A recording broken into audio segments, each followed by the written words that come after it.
Hi guys, this is Hirosaki. This story is all about what if Naruto learns to bend like an avatar. At a young age, Naruto was sent from his world to the world of the avatar, and thanks to a certain blind girl, he will gain a new family. Not only that, he will learn what really happened to him and learn to bend with the avatar.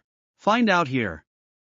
Welcome aboard. Chapter 7. The gang had walked for quite some time thanks to Katara, but it was now nighttime and the gang was dead tired, even the water tribe girl. I think we should stop for the night. The rest of them groaned before falling over on the sand. Toph looked up at Katara and asked, "Is there any more water left?" "This is the last of it.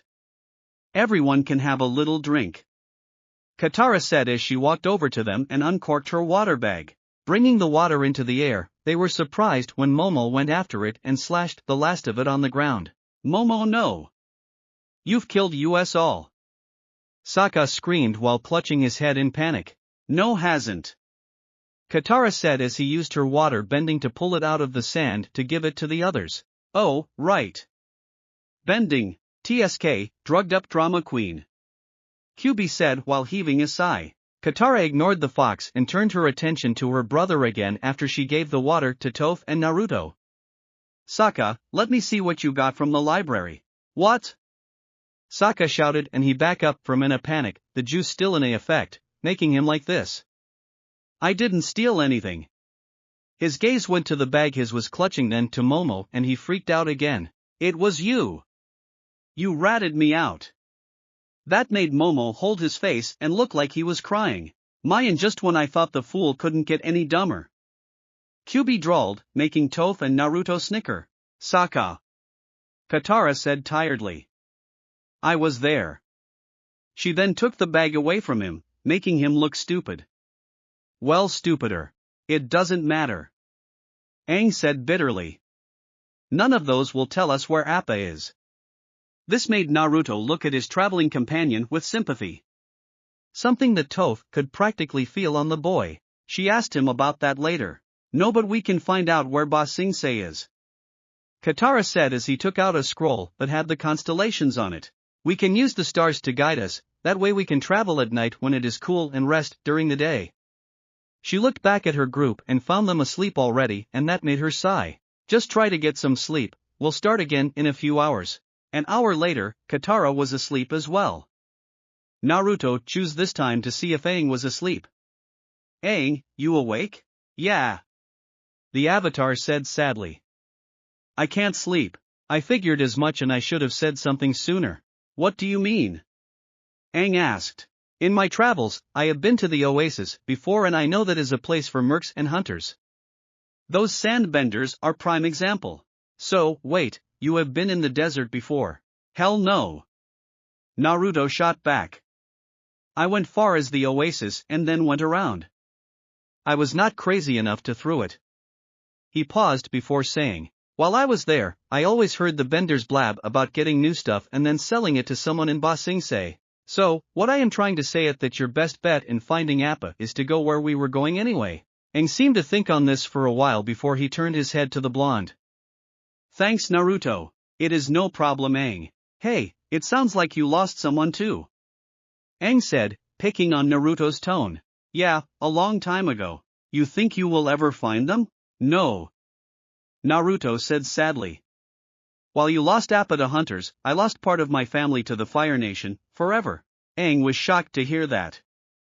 It seemed like a bitter subject to the blonde and he was about to ask more when Naruto spoke again. "Get some sleep, Aang, I'll tell you about it later." Aang nodded before rolling over, his mind questioning what had happened to Naruto and where Appa was. A few hours later, Katara began to wake them up. She looked to Sokka and saw Momo trying to bury him. "Come on, we need to get up," she said. Toph rose while smacking her lips. "Yesterday my mouth tasted like mud, now it tastes like sand. I thought I would never miss the taste of mud so much." While Katara went to wake up Aang, Toph went to Naruto. She could not see him, but he was sprawled out on the sand, snoring and drooling. "Come on, blonde, let's get up." Naruto didn't even move, he just kept on snoring while mumbling in his sleep, "Not so fast, ladies. One at a time. You'll all have chance to at the kissing booth with me." This annoyed Toph to no end. She did not know why, but it just did, and she decided to give him a painful wake-up call. She stomped right on his balls. "Ewok!" he screamed in a high-pitched voice, making Kyubi, who had been watching, roll around on the sand, laughing his tails off. "Oh, that was rich Toph," the small fox said in between breaths. Naruto looked up at Toph with tears in his eyes, not that she could see them of course. "What was that for? I had to get you up somehow," Toph said with a smirk. "Besides, it didn't seem like you were having that good of dream anyway." Naruto grumbled something inaudible under his breath as Sokka and Kyubi snickered. That was when Aang spotted a cloud that resembled Appa. Forgetting Naruto's words for the moment, hoping that Appa had escaped his captors, he shouted, "Appa? Appa?" asked Sokka, who was still drugged up from the cactus juice. He looked up while rubbing Momo's tail on his face, and saying, "Why would Princess Yun need him? She's the moon. She flies by herself. I am surrounded by idiots," Kyubi said with a deadpan expression. That was when Aang saw the moonlight touch the figure and it turned out to be just a cloud. Naruto slowly got up after nursing his package and put a comforting hand on Aang's shoulder. Katara sighed while saying, "It's just a cloud." Her eyes then lit up. "Wait. A cloud? Aang, fly up and bend the water into my pouch." Aang looked at her with an angry look before he did what she said. A few minutes later, he was back, but... "Wow, there is hardly any water," Katara said as he looked in the water pouch. "I'm sorry, okay?" Aang shouted angrily. "It's a desert cloud, I did all I could. What's anyone else doing? What are you doing?" He points to the water tribe girl, trying to keep everyone together. Katara said softly to herself as she pulled out the star map. "Let's just get moving, we need to head in this direction." She then began to walk away from them, hoping they would follow. Naruto, albeit awkwardly, hobbled over to her and said while putting a hand on her shoulder, "You are doing a good job of that, by the way. You need to let Aang ride this out." Katara blushed a bit, not that anyone could see it in this dark. "Thanks, but it is hard." "I know," Naruto said as he walked alongside her before he backpedaled to Toph's side. "Meow, that boy is good with the ladies, not that he knows that." A bluish-purple cat purred out with a smile on the shoulder of a blonde-haired girl. "TCH, who knows?" the blonde female replied. The cat smirked at her companion. "You know, after that display of power and his good nature, I think we have found the perfect mate for you, kitten." "Not this again," the girl growled. "He is too young for me." "Oh, I don't think that," the cat said slyly. "That jutsu messed with you. It made you younger and well, need I say more?" "No. Oh, come on kitten. I can see the way you look at that bod. That kid is fit to all sorts of things." "Meow. And I be. Please stop the perverseness," the girl begged her partner. "Besides we still have capture him." "Oh, that is the problem, Yujito-chan," Nibi replied.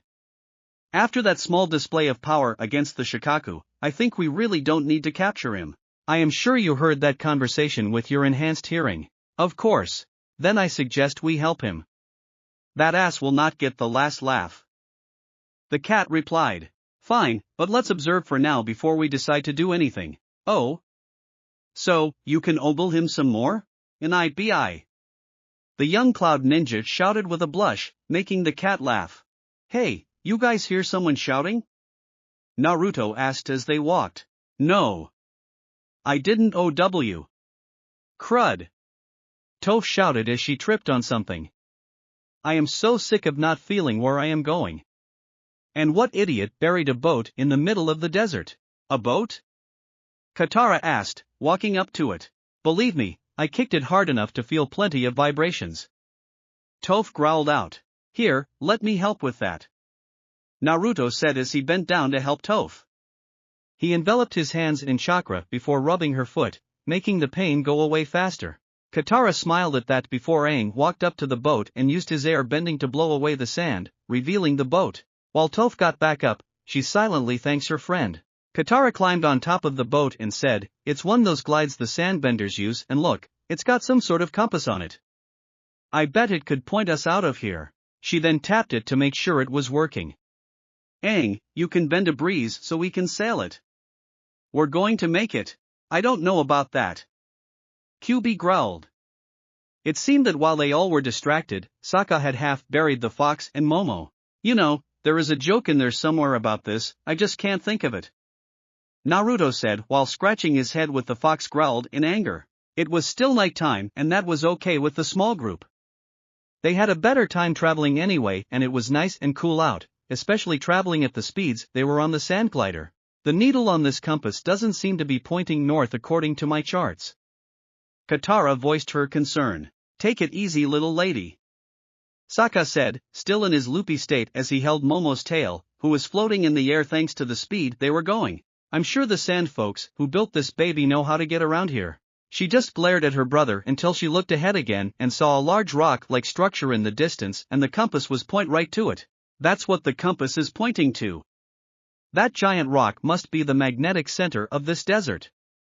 She shouted happily. A rock. Yes. Toph shouted while pumping her fist, making the blonde smile. Maybe we find some water there. Katara said. And some shade. Naruto said lazily. Maybe we can find some sandbenders. Aang growled. When they got to the rock, the sun was not on the horizon, signaling that daylight was approaching. From atop the giant rock, the gang looked out onto the rising sun. Well, except for Toph, a solid rock, she said as she fell on the rock and made a rock angel. After that they decided to explore the caves on this odd rock. Sokka breathed in heavily and said, I think my head is starting to clear out the cactus juice. Oh good. QB said as he jumped on the boy's head. Now it just needs to clear out the stupid.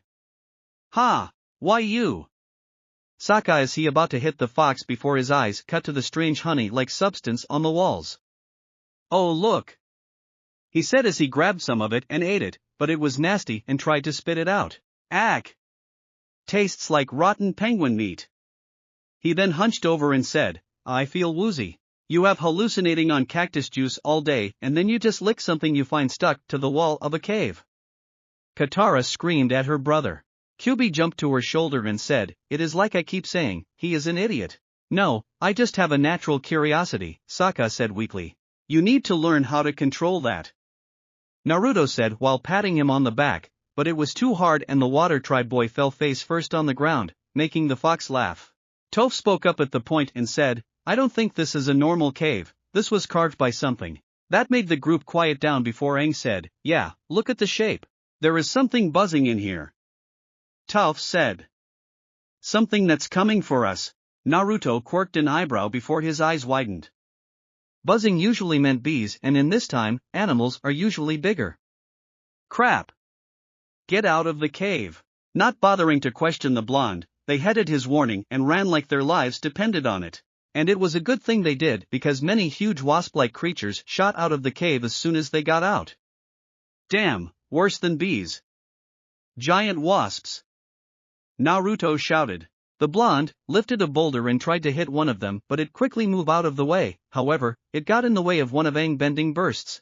One of them landed on a nearby outcropping of rock, which all Toph needed.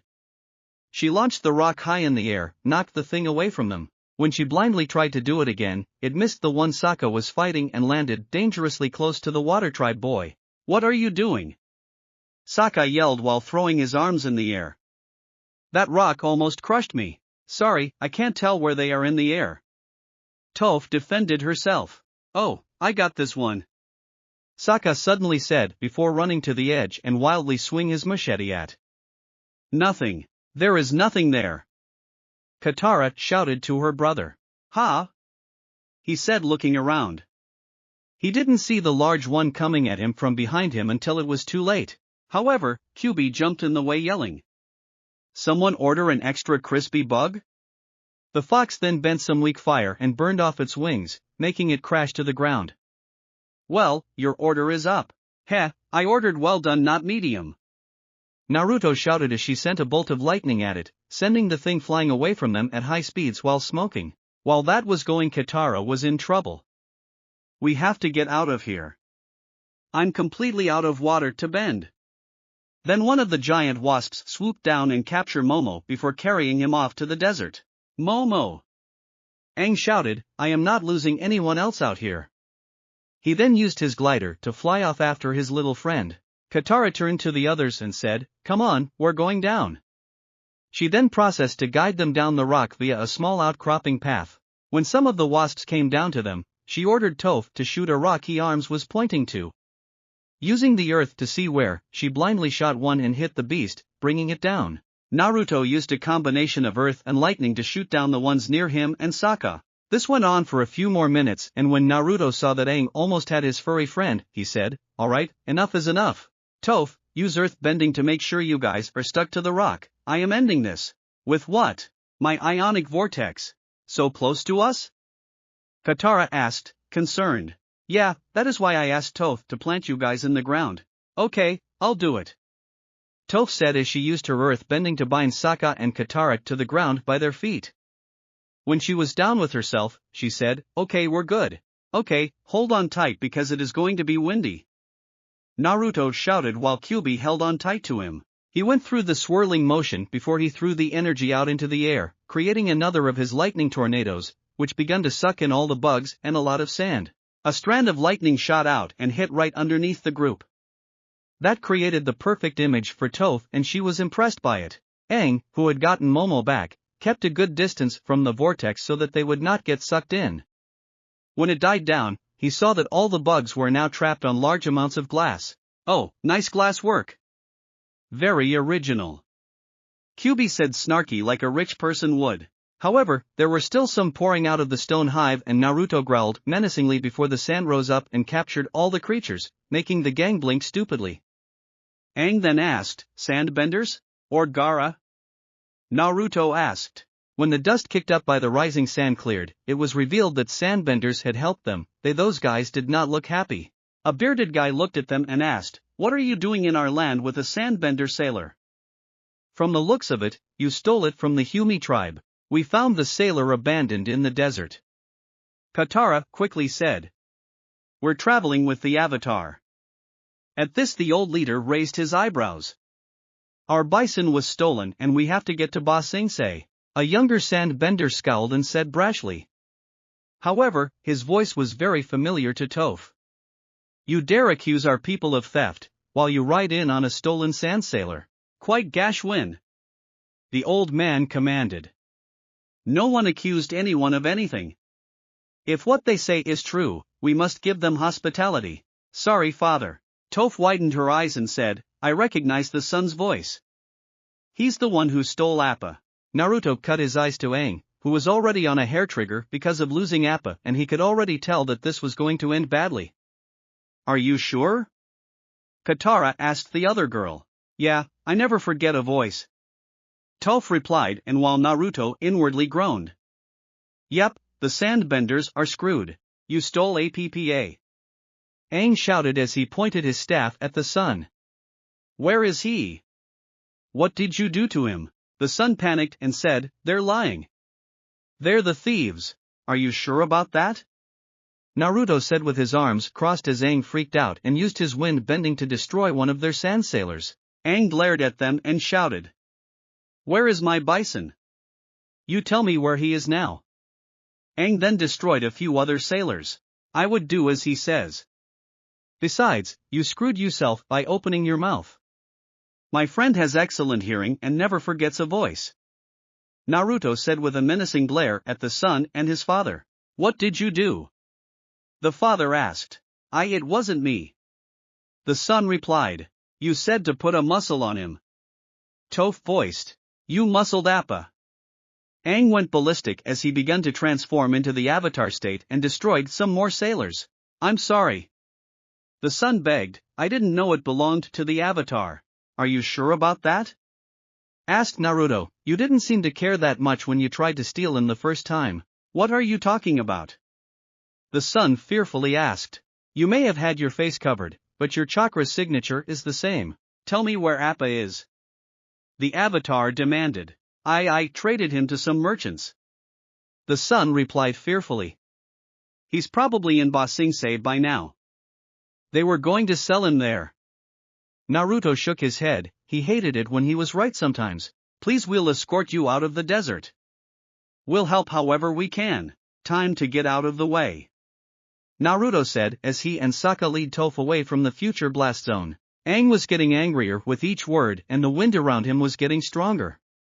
However, Katara stood by his side and when became too much, she held his wrist, stopping him from doing something stupid. The Avatar glared at her but she just stared sadly back at him until he was calm again and embraced him in a hug, with the Avatar crying. All the while, Naruto had his arms crossed with his eyes closed. "Fools!" His only word to the Sandbenders. Meow. Now that was another display of power, from the boy and this Avatar kid. Nibby said excitedly. Indeed. Yujito said before she turned her back and walked further into the desert. Oh, and where are you going? The cat asked. To that Gara kid, I have a feeling we will be working together soon. Oh. Nibby said with a knowing smirk. But get the Sandman before anyone else does or you won't get his sand in your pants. Yujito just sighed with a blush. Sometimes Nibby was too much and she liked it better when she could block the perverseness out. Now she is constantly tortured by it. Triple X. A few hours later the blonde from Cloud found the redhead. Gara took one look her and said, have you seen him? Yes, they are headed out of the desert. I see. Gara said before walking away. Hey! Where are you going? To the ruins of the sand village. He replied with his usual monotone. Yujito sighed before quickly following him. Chapter 8. The gang, thanks to the idiot sandbenders, was able to make their way out of the desert, which Naruto was overjoyed about because he hated the desert heat with a passion. After that, Aang changed a bit.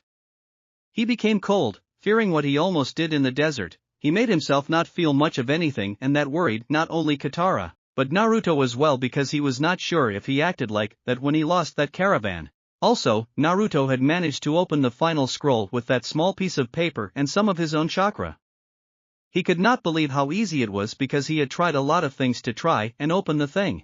Afterwards, he took a look inside the scroll to find that it was actually the combined forbidden scroll for each of the old villages and that a man named Irika was the one who did it. To whoever finds this scroll, take good care of it because this is one of the last things connected to our time. The Akatsuki have nearly won thanks to their new revealed true leader and we thought that Pain was evil, Madara is even worse.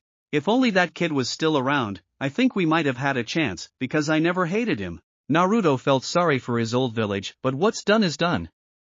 He was here now and he could make a difference in this time. So after that, he looked through the jutsu to find a lot of earth jutsu that he was not impressed with. Hell, he and Toph could do most of those with normal earth bending. However, the lightning jutsu really caught his eye and Sokka learned the hard way how powerful they were when he dispelled one of his lightning clones. The boy had to be dragged most of the way with Kyuubi constantly making fun of the water tribe boy. Currently, the gang was resting near a small spring with waterfall. Sokka was currently looking over a map he had acquired from the spirit library on a large rock while Toph was splashing her feet in the water. Aang was swimming in the water before he did some waterbending, freezing the water around him, trapping in the ice. If Toph could see that, she would have laughed her ass off. Her gaze went to the two animals. Momo hopped around like he usually did while Kyuubi was resting next to Sokka. Despite the fox always calling the water tribe boy an idiot, the two got along well. She then switched her attention to Katara, who was on top of the waterfall. The water tribe girl laughed happily before she hopped off the edge, screaming out, "Water bending bomb." The resulting splash drove mostly all the water out of the small pond, drenching Toph, Sokka, and the animals. Aang, who has been in the ice, was thrown out of the water, making the ice break off of him. It all made them laugh, well except for Sokka. Sure, 5,000-year-old maps from the spirit library, just splash some water on them. The water tribe boy sarcastically said as he held them up. Katara smiled sheepishly before she used her water bending skills to take the water of the map. Sorry, she said, wringing out her hair. Before they could do anything else, they heard the loud chirping of 1,000 birds.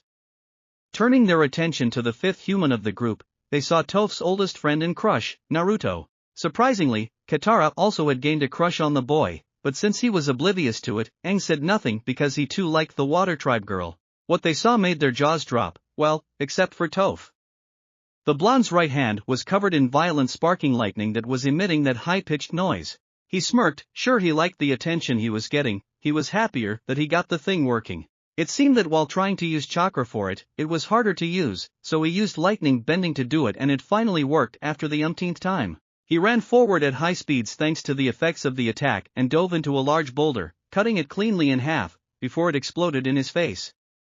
Ugh, still needs work, he weakly said before Toph came over to help him up. I'll say. Toph said with snicker, but she was worried for him.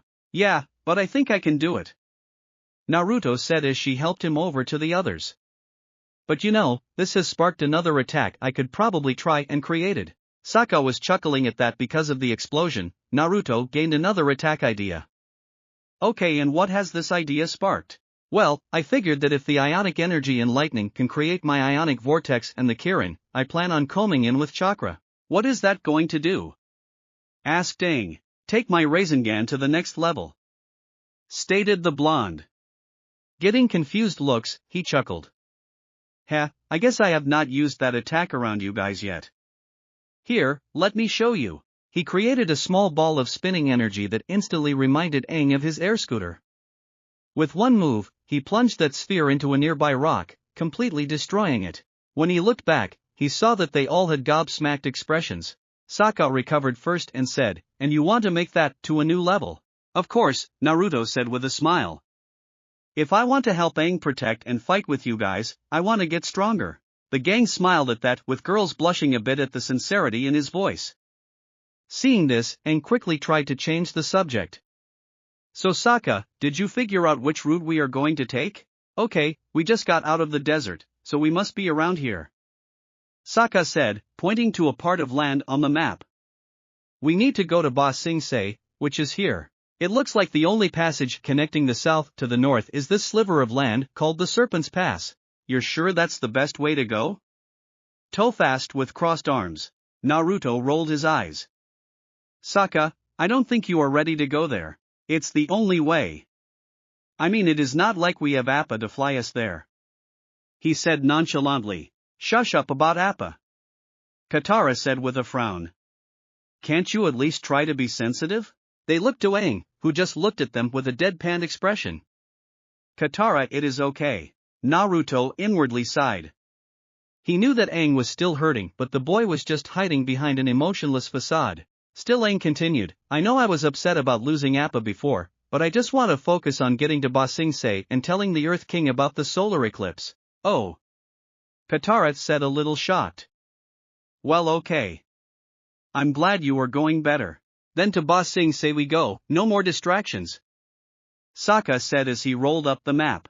Hello there, fellow refugees, a happy male voice called out to them. The gang turned to see a small family walking towards them. They wore Earth Kingdom clothes, which was no surprise to them. The man was a happy guy as he was the one who called out to them, while waving. His wife seemed to be pregnant and his daughter looked to be a nice person with her smile. She was probably in her late teens as well. However, when she saw Naruto, she blushed, not that they could see from this distance. So, are you guys headed to Ba Sing Se too?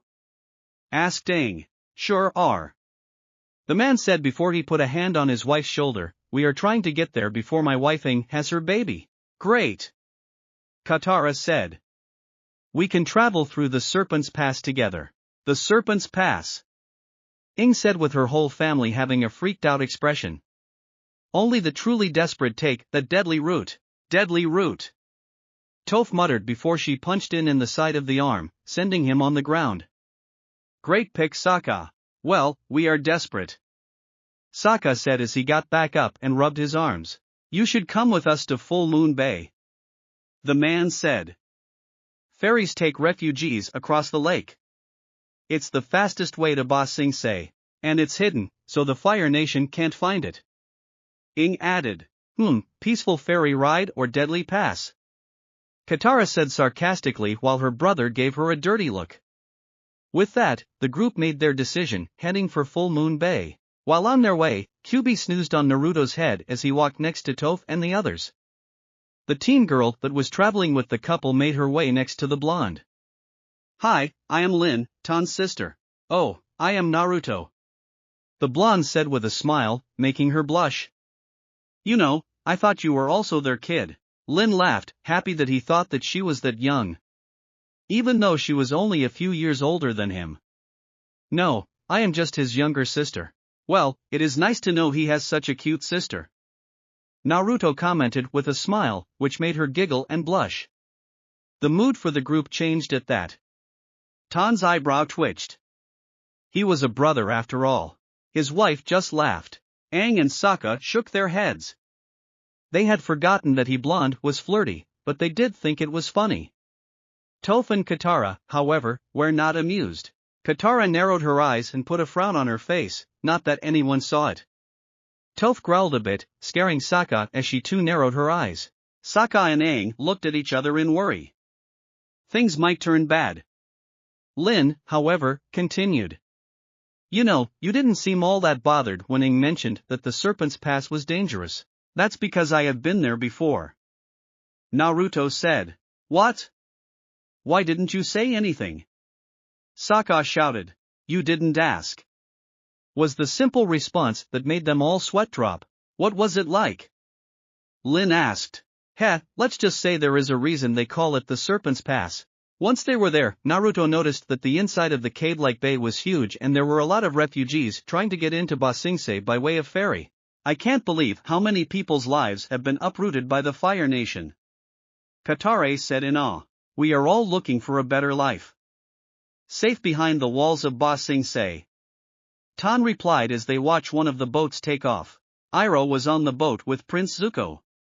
He looked onto the horizon and said, who would have thought that after all these years, I would return to the place of my great military disgrace, as tourist. He then put in a straw hat as grinned at his nephew. Look around, we're not tourists. We're refugees. Zuko grumbled as he drank some of the slop they had given in a bowl. It was so nasty that he was gagging every time he took a sip. I am sick of eating rotten food, sleeping in the dirt. I am tired of living like this, aren't we all? A voice said next to them. Zuko turned his head to see a dark-skinned teen in strange armor and some sort of wheat plant stuck in his mouth. My name's Jet and these are my freedom fighters, Longshot and Smellerbee. The two odd teens nodded to the banished prince, not actually knowing who he was. Hello, Zuko said in his usual sad monotone. Here's the deal, Jet continued. I hear the captain's eating like a king while us refugees have feed off his scraps. Doesn't seem fair, does it? What sort of king he eating like? Iroh asked in curiosity. The fat happy kind, Jet replied, making the old man salivate. You want to help us liberate some food? Zuko looked to his bowl as he thought about it and many other things. Since he was not going after the Avatar at the moment, he could use his skills to help this Jet person out. Besides, if he went after the Avatar now, he was not sure if he would survive with the infamous Golden Fox helping the kid out. He was not stupid, even he and his crew knew about him, now who he was, but what he had done. Closing his eyes, he snapped them pen before he threw the bowl of slop into the water. I'm in. I told you already. No vegetables on the ferry. A cranky old woman, who was in charge of sending people on the ferry, screamed at a younger man. One cabbage slug could destroy the entire ecosystem of Ba Sing Se. Security. With that, a bear-like creature came up and destroyed the small cart of cabbages. My cabbages. A poor man shouted as he was hauled off. Naruto raised an eyebrow at this. He felt like he had met that man before. He then he had accidentally destroyed that cart in one of the Earth Kingdom cities. He then saw the crazy cabbage man again when the gang he was traveling with were running for pirates. Small world. Next, Aang walked up to the old crone's podium and said, 5 tickets for the ferry to Ba Sing Se please. Passports. No one told us that we had to have passports. Aang said, a bit confused. Don't you know who this is? He's the Avatar. Sokka interjected. I see 50 avatars a day and by the way, it is not a very impressive costume. The old crone said as she pointed to a group of wannabe Aangs. The young airbender looked at the group before smiling. Someone has a fan club. Naruto said with a chuckle. Besides, no animals allowed. She barked while looking to Momo and Kyuubi. Do I need to call security? She was referring to the bear-like creature that was still mauling the cabbages. That won't be necessary, Aang said with his hands up in defense while Momo hid behind his shirt. Next. I'll take care of this, Toph said as she passed Aang. She put a piece of paper on the old crone's podium that had her family seal on it. My name is Toph Bifong and I'll need 5 tickets. Oh. The golden seal of the flyboar, the old hag said in awe. It is my pleasure to help anyone of the Bifong family. It is you pleasure, Toph said a bit arrogantly. As you can see, I am blind and these 3 imbeciles are my valets and the yellow-haired one is my personal servant. But the animals are my seeing eye lemur and fox. My lemur gets distracted sometimes so I have my fox to help me. During that conversation, Momo had jumped onto Toph's shoulder while Kyubi jumped onto her head. He was so tempted to saying something just to freak out the old hag. Well, normally it is only 1 ticket per passport, but this document is so official, I guess it worth 5 tickets. She said before she stamped all 5 before Toph took them. Thank you very much, Toph said before she passed the tickets to her friends. Katara made her way next to the blind girl as they walked away. What was that about Naruto being your personal servant? Naruto decided to answer that for her since both Aang and Sokka were interested in knowing as well. It is because I was when we were younger. However, the term servant is used very loosely. Why is that? Sokka asked. Because he didn't do much of anything to serve me. I requested it so that I could have a friend around all the time, Toph said with a smile. Fun times. Very. The blonde smiled as well, reminiscing. That just made the others smile as well. Well anyway, Sokka began. We scammed that lady good. However, a hand grabbed the back of his shirt, pulling him back.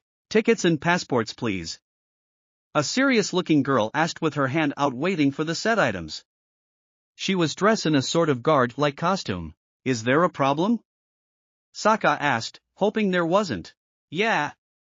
I got a problem with you, she said, pointing at his chest, making the boy nervous. I've seen your type before.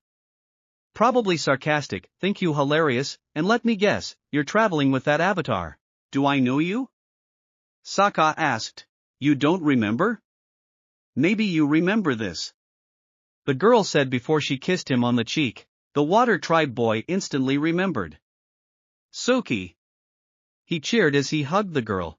Sokka, it is good to see you, she said happily. My Sokka. Naruto teased. I didn't know you were familiar with this beauty. Oh, shut it Naruto, Sokka shouted with a pine tint to his face that made both the girl and his friend laugh before patting him on the back, going back to Aang and the others. The group moved their small reunion to a small terrace-like structure near the water. You look so different without your makeup and the new outfit, Katara observed as she sat on a bench. That crabby lady makes all the security guards wear them, Suki replied. And look at you sleeveless guy, been working out? Sokka put on a goofy smile as he spins his arm around. I'll grab a tree branch and do a few chin touches every once in a while. Nothing major. This made Katara look at her brother with a deadpanned expression. Are the other Kyoshi warriors around? Asked Aang. Yeah. After you left Kyoshi, we wanted to find a way to help people. We ended up escorting some refugees and we have been here ever since, Suki said before Momo jumped onto the railing she was leaning on to say hi. Hi Momo. Good to see you too. Her gaze then went to the blonde of the group and she finally recognized the clothes he was wearing. Good to see you again, Golden Fox. Glad to see you have lightened up some, Naruto laughed. That I have. Wait, you know Naruto? Sokka asked with a surprised look on his face that was similar to the others' reactions. Yep. We met a few years ago when the Fire Nation tried to attack our village. He came and quickly demolished the remaining Fire Nation soldiers that we missed. It was quite a display of power, Suki said. Wait, what do you mean, lightened up? Toph asked. As far as I know, he has always been a happy person. Well, when we met, he had a look in his eyes that reminded me of a person hellbent on revenge, Suki replied, shocking the group. I'll tell you guys later, Naruto replied. Yeah, it is not that great of story anyway. Kyubi said in a lazy tone atop Toph's head, but she could tell the fox was lying. Good to see you too, Q. Suki said with a smile. Likewise, pained face. Kyubi laughed, making the girl's eyebrow twitch. Yep, same old Kyubi. Suki then switched the topic, seeing that Naruto was a bit uncomfortable. So why are you getting tickets for the ferry? Wouldn't you just fly across on Appa? The group went silent at that with sad looks. This worried Suki as Katara said, Appa is missing. We hope find him in Ba Sing Se. So sorry to hear that. Suki said, before she turned to Aang and asked, are you doing okay? Aang looked at the group, who was sad looks on their faces as they stared at him. That made him a bit angry. I am doing fine. Would everybody stop worrying about me? Avatar Aang! Cried Aang from down below with all the other refugees. You have to help us. Someone took all of our belongings. Our passports, our tickets, everything is gone. I'll talk to the lady for you. Replied Aang. No passports, no tickets. The old crone screamed as he stamped Aang on the forehead. But she is pregnant and all their stuff was stolen. You have to make an exception, Aang argued. No exceptions. If just gave away tickets willy-nilly to anyone, there would be no more order. And you know what that means? No more civilization. What if we gave them our tickets? Aang asked. No, but, next. The old crone spat in his face, literally. Kyubi had enough of this old hag. He jumped from Toph's head to the old crone's podium and spoke. You know, normally I am the cold heartless one, but you just take the cake. You really need to lighten up. The lady just stared at the multi-tailed fox in shock like a lot of other people did before she screamed and fell on her back, making the fox laugh. Oh man, that never gets old. Aang smiled gratefully at him before he turned back to the family. Don't worry, you get to the city safely, I'll lead you through the Serpent's Pass. Aang declared. Naruto smiled as he put a hand on the boy's shoulder. And since I have been there before, I will do my best to help. Besides, with the Avatar and the Golden Fox on your side, not much could go wrong. At that last statement, the small family, along with anyone else who was in range to hear that, all had their jaws on the ground. However, Lin recovered first and smiled at the blonde teen. If the stories about him were true, then they had nothing to fear. As they were walking out of the cave-like bay, Sokka began his complaining. I can't believe we gave up our tickets and now we are going through the Serpent's Pass. I can't believe you're still complaining about it. Toph replied, making the blonde chuckle. I'm coming too. Suki said as she ran up to them in her Kyoshi warrior uniform. That's what she said. Naruto thought with a smirk. Are you sure that's a good idea? Sokka asked, a bit concerned for the girl. Sokka, I thought you'd want me to come. Suki replied. I do, it's just what? Nothing, I'm glad you're coming. Sokka replied as she walked past him, confused by his behavior. Sokka just looked at her sadly, not wanting to lose her too. This is the Serpent's Pass? Sokka asked as he stared at that rising stretch of land in front of them. I thought it would be more windy, like a serpent. Huh, I guess that misnamed it. Looks can be deceiving, Sokka. Naruto replied. Sometimes you have to look underneath the underneath. Wait, what? Sokka asked. Never mind, you find out soon enough. Naruto said. Aang went to one of the poles that held up a Chinese-like sign that stood before them. There was etching on the wooden pole. Look at this writing. How awful. What does it say? Toph asked. Katara walked right up to it and read, it says, abandon hope. How can we abandon hope? That's all we have left. Aang cried as she held on to her husband. I don't know. Aang said. The monks used to say that hope is just a distraction. So maybe we do need to abandon it. What are you talking about? Asked Katara. Hope isn't going to get us into Ba Sing Se. Aang replied. And it's not going to find Appa. We need to focus on what we are doing right now, and that is getting across this pass. Okay. Said Katara, a bit sad at her bald friend's logic. If you say so. Naruto, how should we start? Asked Aang. Once we get to the top, get into a single file line, this path becomes a bit narrow. Naruto replied as Aang nodded before he led the group into the Serpent's Pass. Naruto made his way next to Aang and said, "There is nothing wrong with holding on to hope. That writing was just to scare people." Aang smiled at the blonde before she nodded her thanks, her husband and sister-in-law smiling at him for comforting her. As they were walking, Toph was getting a bit bored, so she asked, "Hey Naruto. You mind telling us what happened to make you of all people all broody?" "Fine," Naruto said with a sigh. He knew he was going to have to tell them eventually. "This is connected to my rise as the Golden Fox, so listen up." Everyone in the group was eager to hear this story, even the small family. Suki was just curious. "Toph, when I left that day, it was because I heard that a caravan was making their way to my old home, the ruins of the Konoha." Now this surprised Suki. "Wait, what do you mean? Why would you live some ruins?" Suki asked. "We didn't live in the ruins," Kyubi interjected. "We lived in the past." That made the small family and Suki raised an eyebrow, but they believed him nonetheless because the Avatar lived in a frozen block of ice for 100 years. "Anyway, while I travel with this caravan, I became attached to them, especially their elder, who reminded me of the old man from back home. They were like a second family to me," Naruto said with a sad smile. "When we reached the ruins, he said he had fulfilled his dream of seeing the origin of the Fire Nation and the old Hokage mountain. However, that happiness was not to last. After we found what we wanted, with me finding out who my parents were and finding the lightning bending style, I decided to take a nap on top of the caravan. When I woke, everyone was dead." Naruto swallowed his rage as the group gasped. Everyone except the old man, a Fire Nation soldier, was yelling him. He wanted to know why the old man and everyone else came here. He thought we were spies sent to collect info. No, we were just there to learn about the past. Yet the soldier wouldn't take that for answer. So he sent a fireball straight to his face, killing him instantly.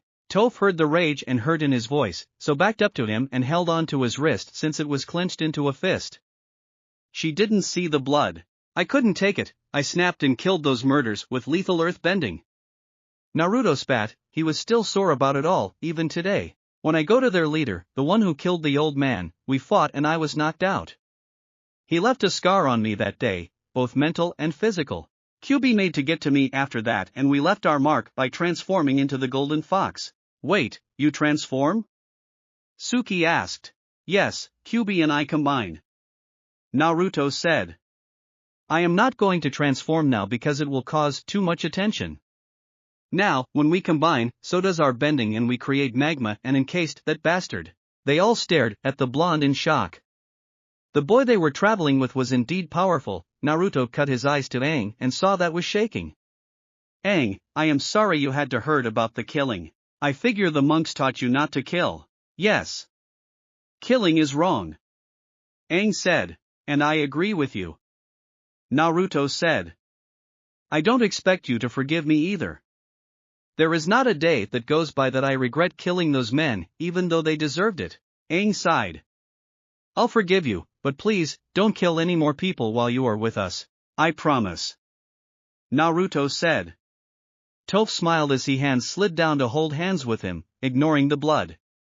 Lin smiled at that. Katara saw it and felt a bit jealous, only because she was not the one to do that. However, she too smiled. She really didn't expect Toph to do that. "So, what brought back your happy attitude?" Toph asked. Naruto gave off a sad smile as he looked to the sky. Kyubi gave Naruto a sad look, something they all noticed, but they were not expecting the answer he was going to give them.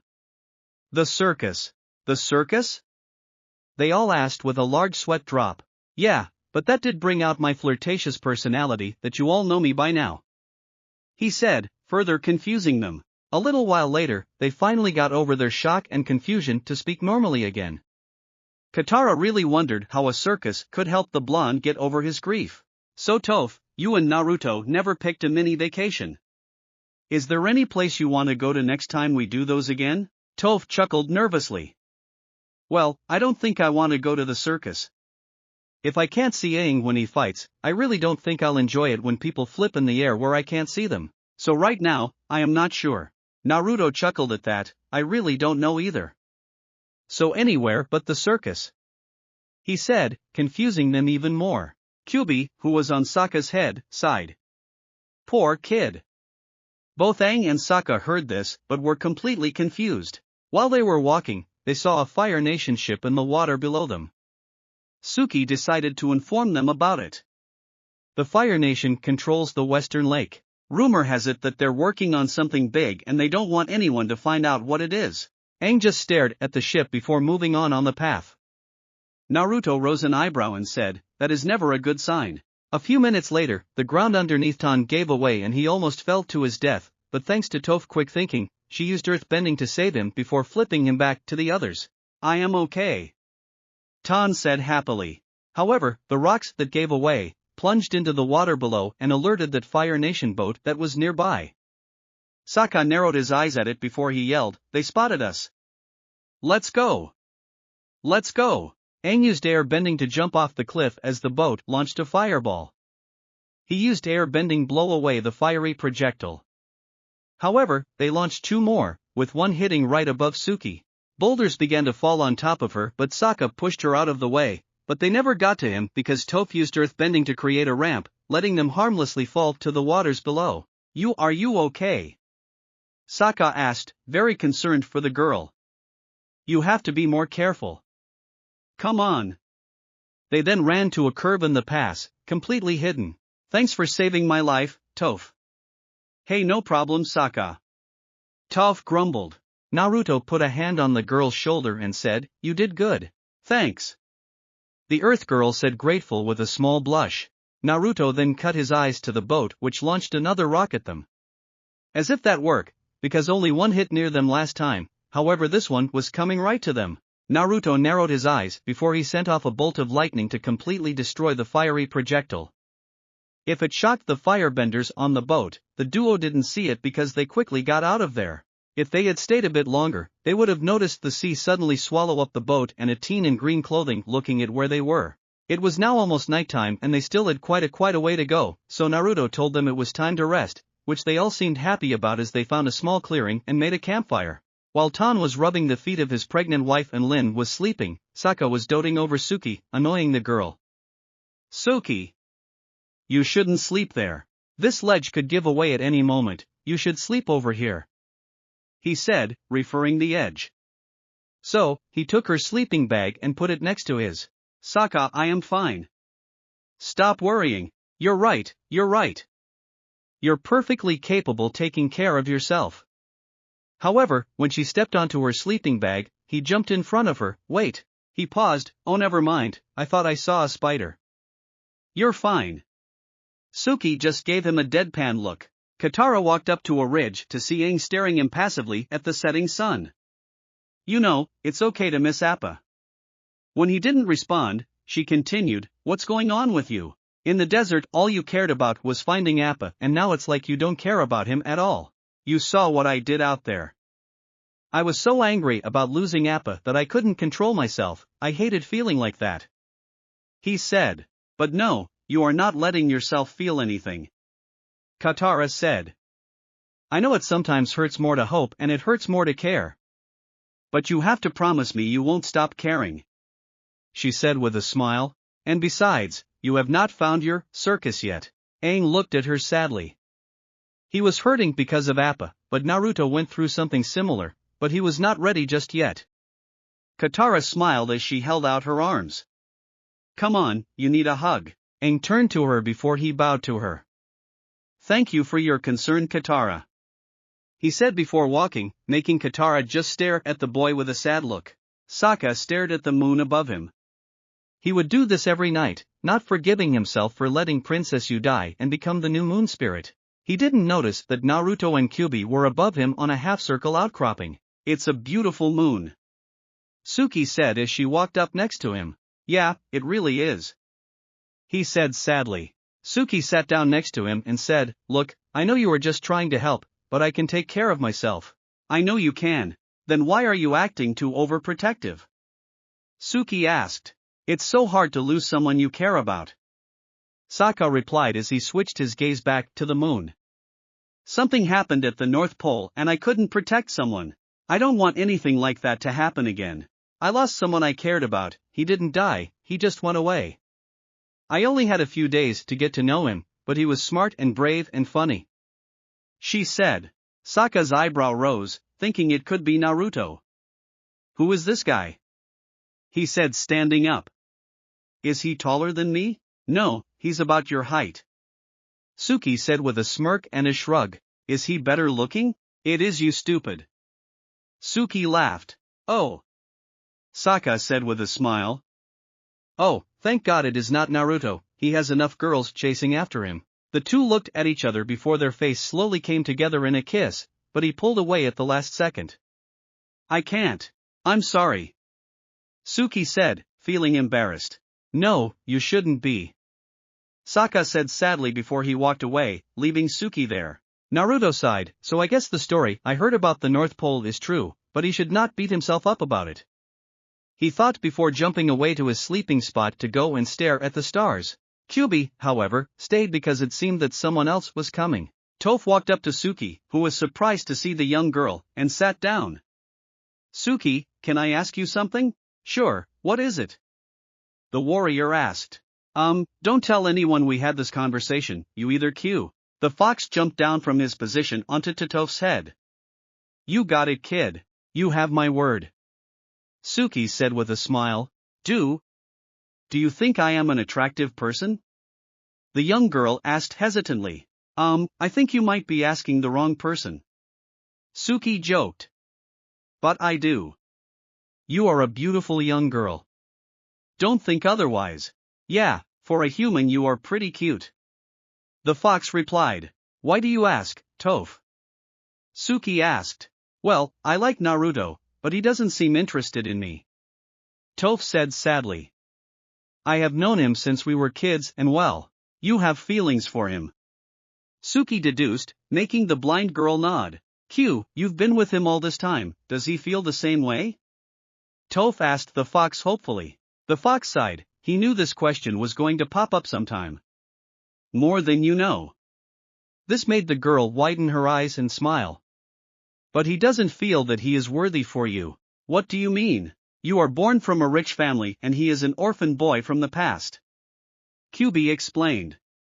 "He thought you could do better than him, so he tried his luck with a girl he saved in the circus.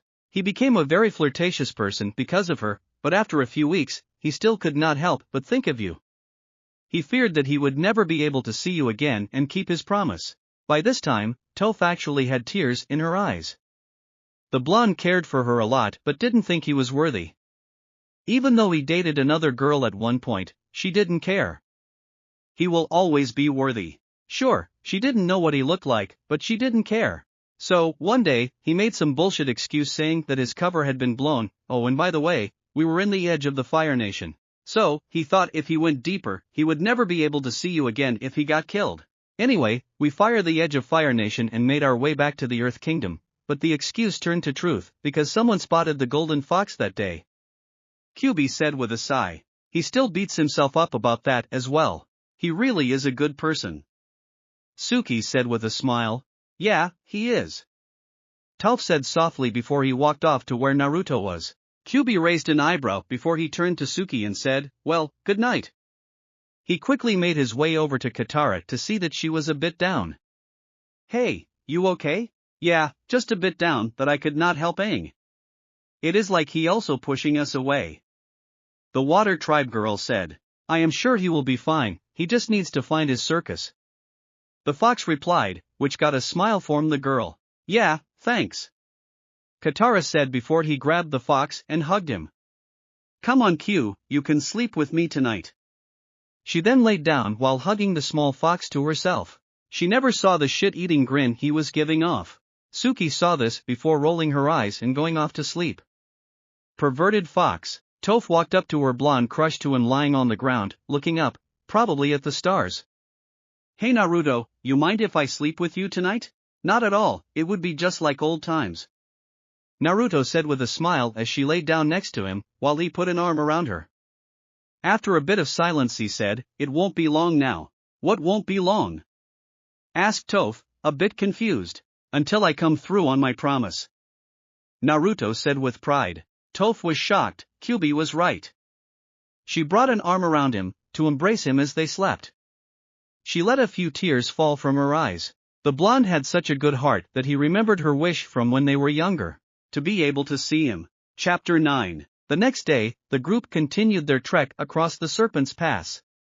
It was fun waking up, because the group found Naruto and Toph in the position they fell asleep in. Sure, they tried to tease them about it, but Naruto looked them like they grew second heads. He informed them that they used to sleep like that when they were young, which got Sokka and Aang to laugh their asses off while Katara looked skeptical. Currently, the group had stopped because of the high water level. The path that connects the two slopes of the next section of the Serpent's Pass was covered in water. Naruto looked at it with a bored expression because he could just walk across it with chakra. However, everyone else looked depressed until Katara took charge. Everyone, single file. She ordered as they did what she asked, with Aang in the back. Naruto decided to walk in front of Toph. Katara then used water bending to split the water to the sides so that they could cross. Aang, I need help, she ordered. Aang handed his staff to Toph, who had Momo on her shoulder, before he aided the water tribe girl in bending the water around them. As the group traveled underwater, they were in awe at the beauty of the underwater landscape. Naruto smiled sadly. He would make sure Toph could get her vision so that she could see this place.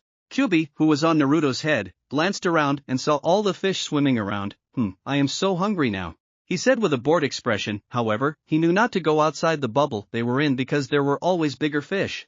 Momo looked at the fish in curiosity before he jumped off of Toph's shoulder and into the water. Kyuubi smirked. Beware the bigger fish, Momo, he called out, getting more of a reaction from the humans around him than Momo. What do you mean? Aang asked, wary of the answer. He really hoped this bigger fish did like the taste of Momo. It was then they saw a large figure in the water that made the flying lemur panic before jumping back into the bubble with the others. What is that thing? Suki asked in fear. Kyuubi eyed it before saying, the bigger fish. He then shrugged. This guy is the reason why this place is called the Serpent's Pass. Why? Sokka asked, clearly afraid, but Kyuubi just smirked at the water tribe boy. The bigger fish then leapt at them, breaking the bubble of air they were in, but Naruto had been prepared because he uprooted a boulder and slammed it into the beast, making it veer of course. However, the damage had already been dealt and water was crashing down on all of them.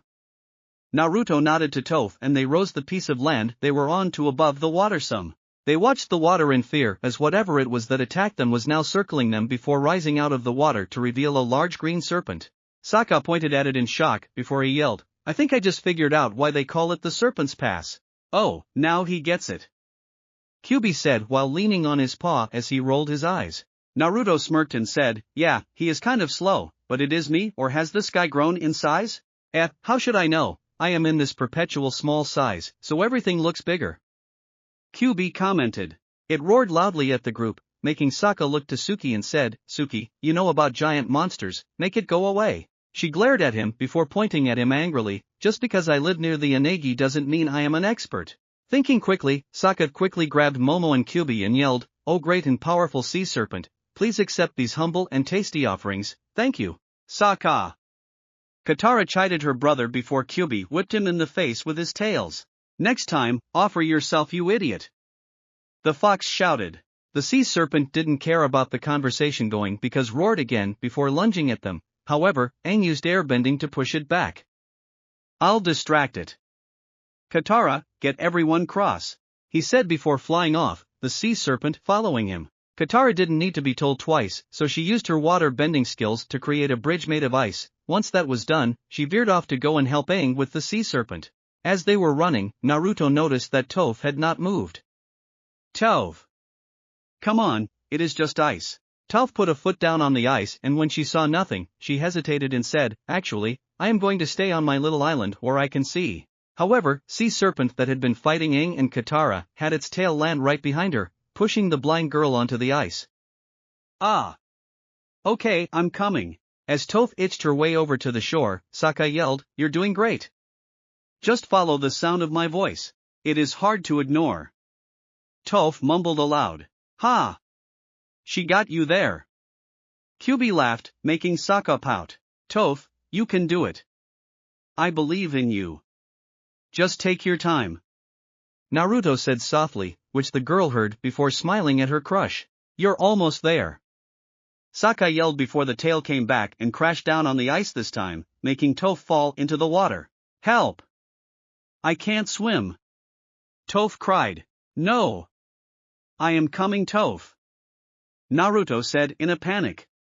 Before he could attempt to walk on water, Suki jumped into the water to save the young blind girl. That made Sokka and Naruto look at each other before shrugging. Sure, the blonde wanted to help her, but Suki was somehow faster. Once Suki got to the girl and kept her above water, Toph was so overjoyed that she said, "Oh Naruto! You saved me!" She then gave a kiss on the cheek to Suki, who was a bit shocked. Actually, it's me. Suki said with some humor. Oh, well. Toph said with some dismay, you can go ahead and let me drown now. Heh, and to think that could have been your kiss if you got there fast enough. QB snickered. Oh, shut it. Naruto growled before he noticed the two girls were near them, so he reached down and helped them out of the water. You okay, Toph? Why yeah, now that I am on solid ground. Toph replied. Good, I am just glad you are okay. Naruto said before and the others turned to see the end of Aang and Katara's fight against the sea serpent. He never saw the girl blush because of his concern for her. They saw Aang and Katara using water bending to make a large whirlpool that made the sea serpent spin around in rapid circles, before they let it go and the giant sea creature slammed into the other side of the serpent's pass before it completely submerged itself, to nurse its wounds. Aang flew the water tribe girl back to the rest of the ground who was cheering in victory over the sea serpent. Naruto smiled and said, nice work you two. Aang rubbed the back of his head while Katara blushed a bit at the compliment. It was nothing. Aang replied. Yeah, just teamwork. Katara said with a smile. Some damn good teamwork if you ask me, Naruto said. He paused as he felt the chakra of the beast coming back to them, but he knew why it was here. Excuse me, he said to the other before he walked out onto the water, shocking the small family and Suki. What is he doing? Sokka asked. I don't know. Aang replied just confused. Oh, he is just saying hi to an old friend. Kyuubi replied getting odd looks before they saw the sea serpent rise out of the water next to the blonde. Watch out! Everyone screamed. Naruto gave them a smile as he raised his hand out to the beast as it put its snout on his outstretched hand, shocking the group even further. Naruto smirked at the beast and said, now you know not to harm the people that I travel with. It let out a sound that was a mix between a growl and purr. He, know that thing? Sokka asked in shock. Well, there was a story out there that the golden fox tamed a beast that lived in the waters around here. Tan replied. So cool. Aang cried out. Toph smiled, she should have known her oldest friend would be able to do that. She wondered what other surprises he had up his sleeve. Katara smiled happily, even though she was confused, she thought that it was sweet that Naruto befriended a huge beast like this. The sea serpent was kind of like Appa. She admired that the blonde was as powerful as they saw he was while also being funny and kind to people and animals around him. It is nice to see you after all these years, and you have gotten bigger. Naruto commented before he and the beast rose up before looking at the wide open water near them. They saw a lone figure standing in the water like he was, but he was smirking the group and clapping. This boy was about their age, or looked like it. He had messy gray hair, pink pupilless eyes and what seems to be a stitch-like scar running from under his left eye all the way down his cheek. He had a dull expression and wore a gray undershirt with short mesh sleeves which has a metal plate of a Kirigakure forehead protector sewn onto it over which he also wears a green poncho, a turquoise sash around his waist, paired with a green indument over his pants. He wore a pair of brown boots opened on the back, and on his back, he has a staff-like pole weapon with uneven hooks with a green flower on the end of the larger hook. However, for Naruto, what really gave the boy away was a green turtle with 3 tails next to him. Naruto narrowed his eyes as the group turned to see the person the blonde was looking at. Bravo, I must say that was an interesting display of power. But even I can defeat that thing with ease even in this odd weakened state. The boy stated. I can assume that you are the bearer of the 3 tails then? Naruto asked. The pink-eyed boy stared at Naruto before saying, that would be me. I am Yagura, former Mizukage of the Kiri, and you are Naruto Uzumaki. The one I was sent to this time period to capture, but I really don't feel like following that man's orders any longer. He may have controlled me the last few years to keep the damn civil war going on in Kiri, but I am in control now. What?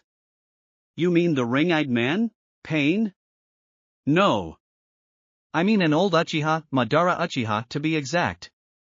Yagura replied. Now my blonde friend, I would rather follow you, but I will not do so blindly like I did that man. So, I will have to test your strength to see if you are worthy. Naruto nodded before he jumped on the sea serpent's head. Well then, bring it on. Let's see how good you really are, Naruto Uzumaki. Yagura shouted, the turtle saying nothing at all as it got ready to fight. Sokka that noticed that Kyuubi was on his head. What? You're not going to help him? The fox rolled his eyes. Nah, if things get bad, I'll help, but the turtle ain't that strong or smart. However, if this kid was the Mizukage, then Naruto will have a challenge on his hands. I just hope he comes out of this okay. Katara said. No way will he lose. Toph said with confidence. He does not know how to lose. Yagura eyed his opponent on the large serpent and smirked. He would have to get rid of the beast if he wanted the blonde to fight for real. Going through a few hand signs he called out, water style, exploding water colliding wave. Even though there was water all around the two combatants, Yagura spat out a torrent of raging water that formed large wave that head for the blonde bender. Naruto mentally cursed with a frown on his face. Why when I am fighting these guys am at a disadvantage? Seriously, first sand and now water. However, he shrugged off the unfairness of these annoying battles as he ran to the tip of the serpent's snout. Just as the water was about to collide with them, he sent out a massive wave of gravity that corrupted the water attack, making it harmlessly fly past them. That was freaking amazing. Sokka shouted with stars in his eyes. It was. Katara said in shock that someone could do that odd water attack from their mouth no less and then have that attack batted away like it was nothing. Oh, you guy has seen nothing. Just wait for the good stuff to happen. The talking fox said with smirk. Suki could only nod her head. This kid, the golden fox, was already a legend, and if she had to guess, he was probably on par with the Avatar, but you never know. Naruto smirked at his opponent before he turned to the beast he was on and said, this is a battle between me and him, I'll call if I really need you. The beast seemed to nod as Naruto hopped off if it as the beast submerged itself. Yagura saw this and it seemed his plan had worked, now he could see what this blonde was capable of. Water style, water shockwave. Yagura created a medium-sized tornado of water before it exploded outward, sending a large and violent wave of water straight at the blonde. While Naruto was busy with the frontal attack, he prepared another to surprise the blonde. Water style, 1,000 feeding sharks. Naruto growled as he had to put a lot more effort into gravity bending the water wave safely away from him and for it to not hit the others. So image his surprise when a multitude of watery sharks followed the attack. Taking the Hyuga style of fighting into full use, he released his claws before he shouted, 8 trigrams, 128 palms. The result was something that not even Yagura expected. In a flurry of movement, Naruto struck down multiple water sharks with each strike he sent out.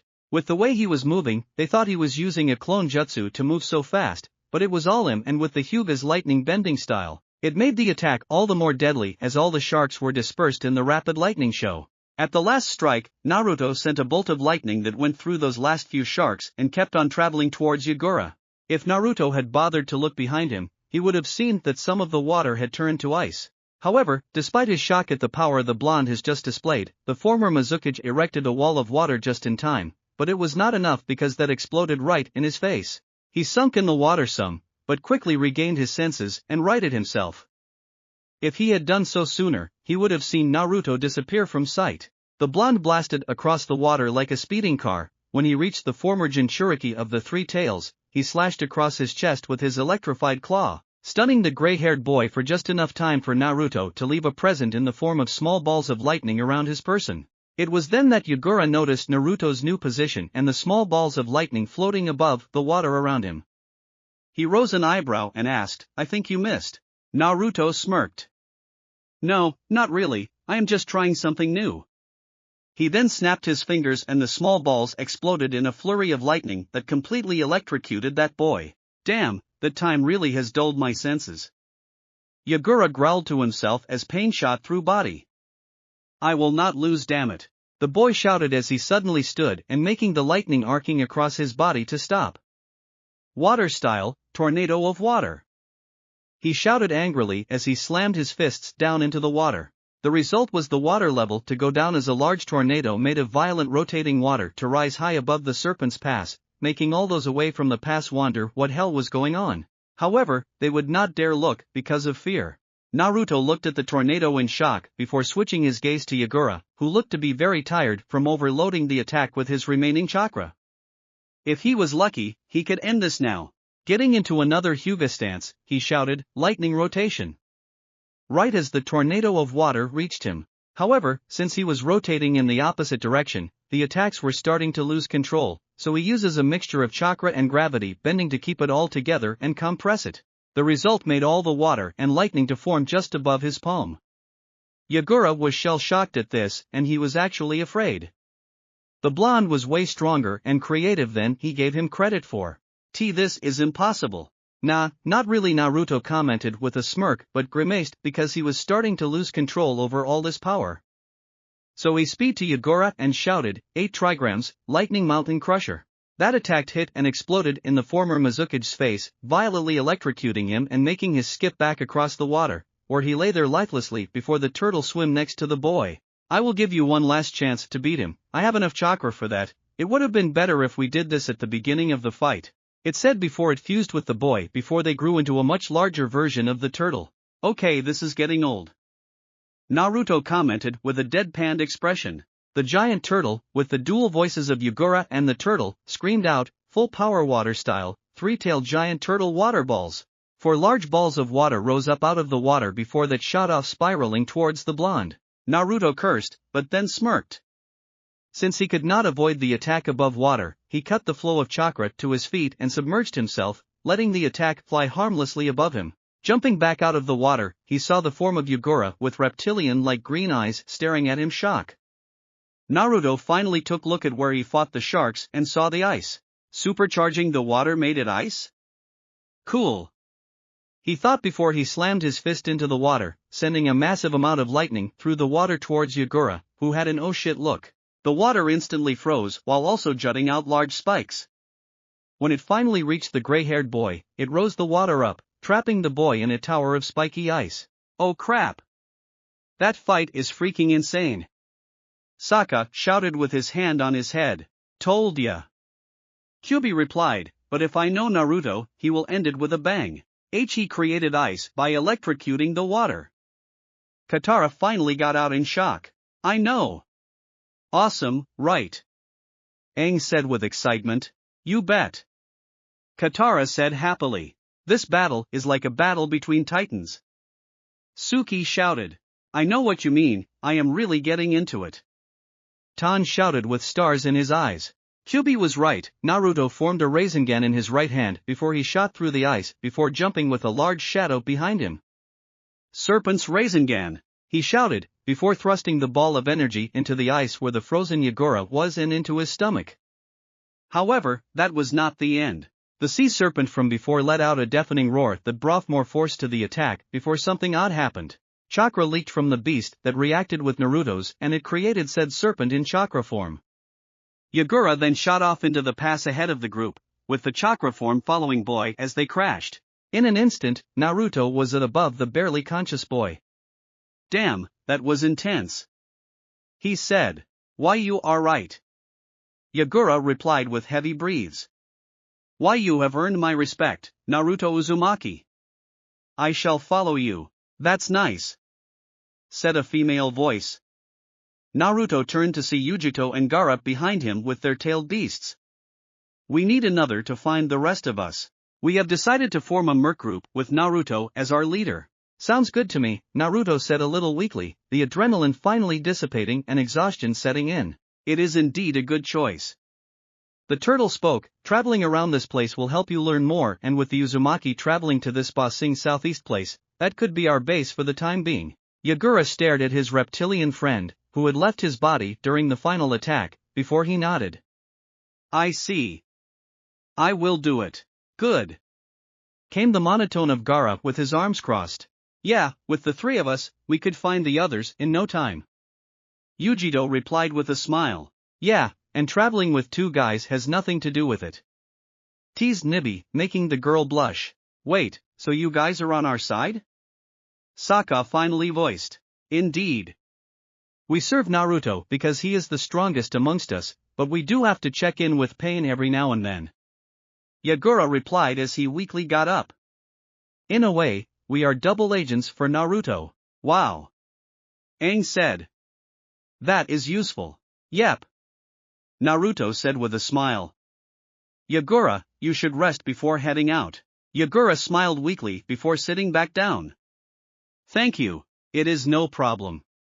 Naruto said with a smile before he turned to the others. Well, it is not long now. With that, the group continued their trek across the Serpent's Pass after that epic battle. Yagura smiled, something he did not usually do. We are in good hands and so are the people he is with. He replied, getting a nod from the other two. Once they were finally at the end of the deadly Serpent's Pass, a tired Sokka instantly perked up and yelled, "There's the wall!" He pointed to the large stone wall of Ba Sing Se in the distance. Now it is nothing smooth sailing to Ba Sing Se. Ah! Oh no! Tan's wife said in a panic as she held her stomach. What's wrong? Asked the Water Tribe boy. The baby's coming. She said as her family helped set her on the ground. You were saying Sokka? QB snickered. Ignoring the smartass fox, he panicked and asked, what? Now? Can't you hold it in or something? Sokka, calm down. I helped Gran deliver lots of babies back home. Katara said, trying to calm her brother down. This isn't the same as delivering an Arctic seal. He freaked. This is a real, human, thing. It's called a baby. She deadpanned. And I helped deliver plenty of those too. Well, since you know what you are doing, you should lead us on what to do. Naruto replied. She nodded before he began ordering people around. Aang, get some rags, Sokka, water. Toph, Naruto, I need you two to make an earth tent, a big one. The four nodded, doing what they were told. While Aang and Sokka ran off to get what was needed, Naruto and Toph went to opposite sides of the family and rose a large earth tent, to which Katara immediately entered with Suki not far behind. This was not what I was expecting to do today, Naruto said with a chuckle as he and Toph leaned against the tent. Yeah, but it is a nice change. Toph replied with a smirk. Sokka! Where's that water? Katara yelled from within the tent. Coming! The Water Tribe boy called as he made his way to the entrance of the tent. What he saw made him faint. However, with his eyes closed, Naruto caught the water before it split all over the place. Here you go, he said the Water Tribe girl, while Aang screamed in pain. Katara smiled as she took it from him, thinking he was such a gentleman for getting the water in time and keeping his eyes closed for obvious reasons. Now she knew that he may be a flirt, but he was defiantly not a pervert. Naruto left the tent, dragging Sokka out with him. Crying could be heard from inside the tent, signifying that it was a healthy baby. It's a girl, Katara called from inside the tent. Toph smirked and asked Sokka, so, you want to go see the baby or are you going to faint like an old again? No, I'm good this time, Sokka replied while rubbing his head. Still, you gotta admit that it was funny, QB said from atop Naruto's head, making Toph snicker. Got that right, Naruto replied with a smirk. Sokka just glared at them. Once they went inside, Katara went out to usher Aang in. Aang, you have to come see this. The Avatar nodded before he went in as well.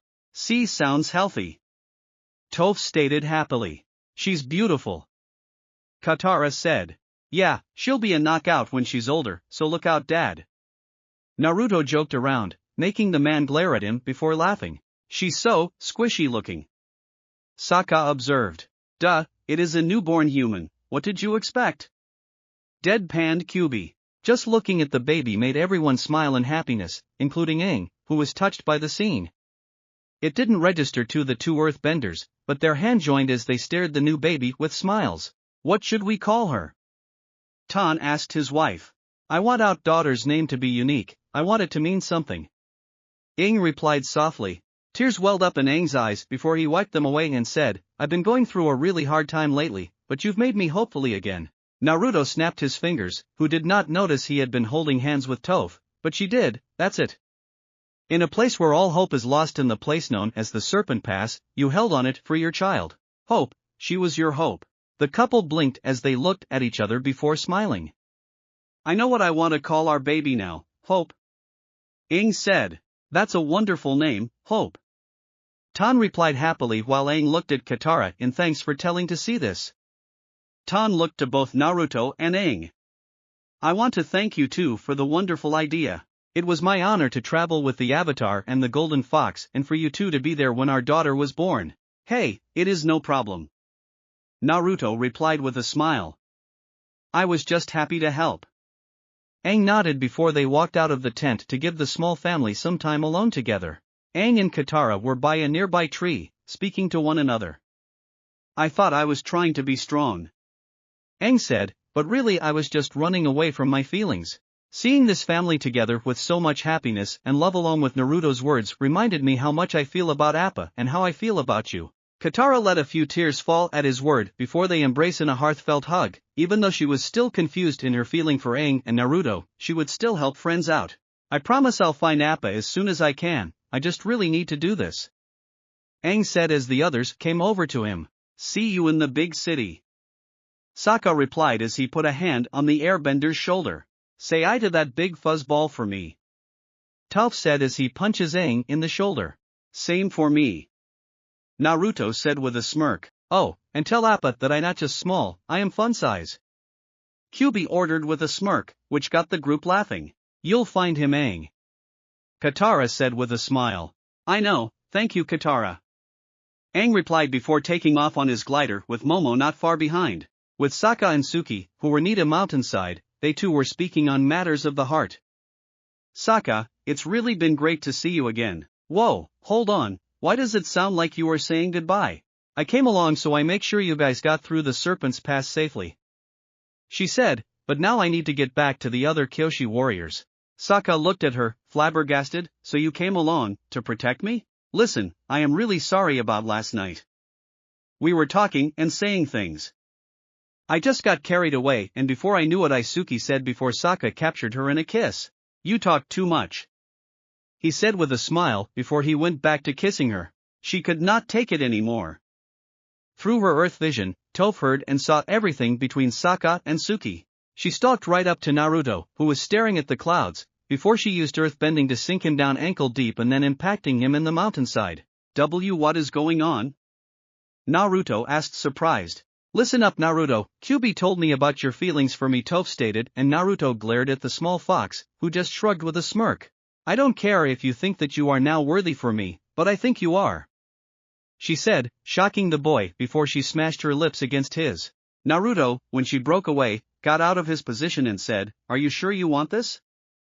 I mean you could have someone better than me. So, what, I want you and you better like it. She replied with smirk. Heh, guess I shouldn't look a gift horse in the mouth, should I? Naruto asked rhetorically before he captured her in a deep kiss, making the blind guy happy. She broke the kiss and said, Oh, and I would not mind meeting this circus girl that saved your heart as well. Naruto chuckled nervously before she returned to kissing him.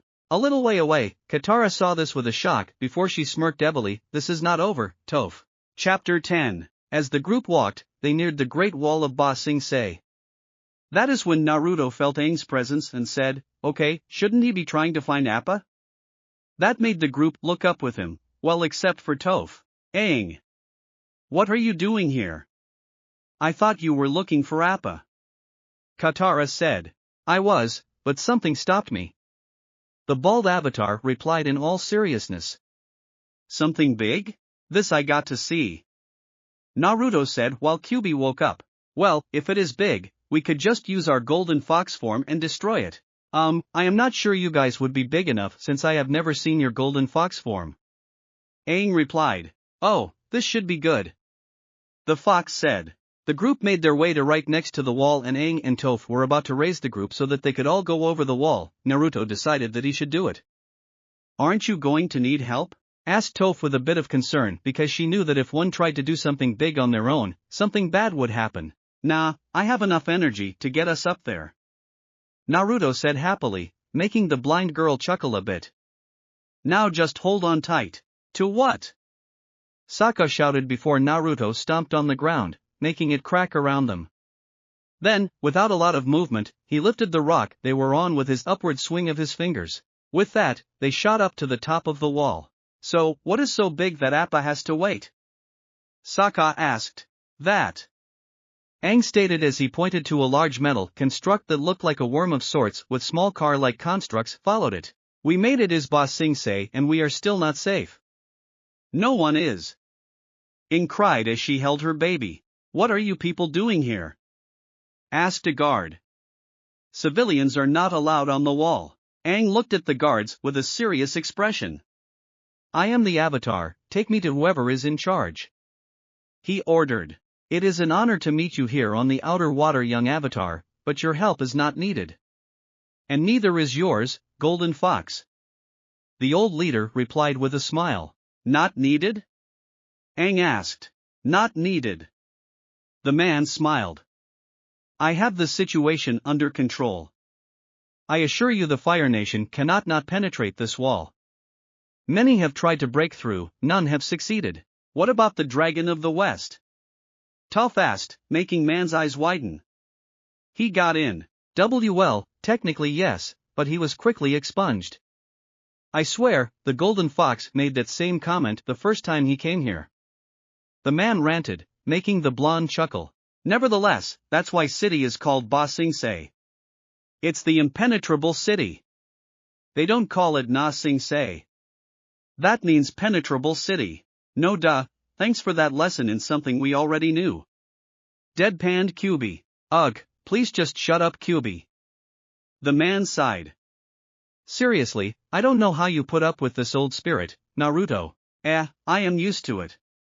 Naruto said, but we still got the drill problem. Not for long, my friend.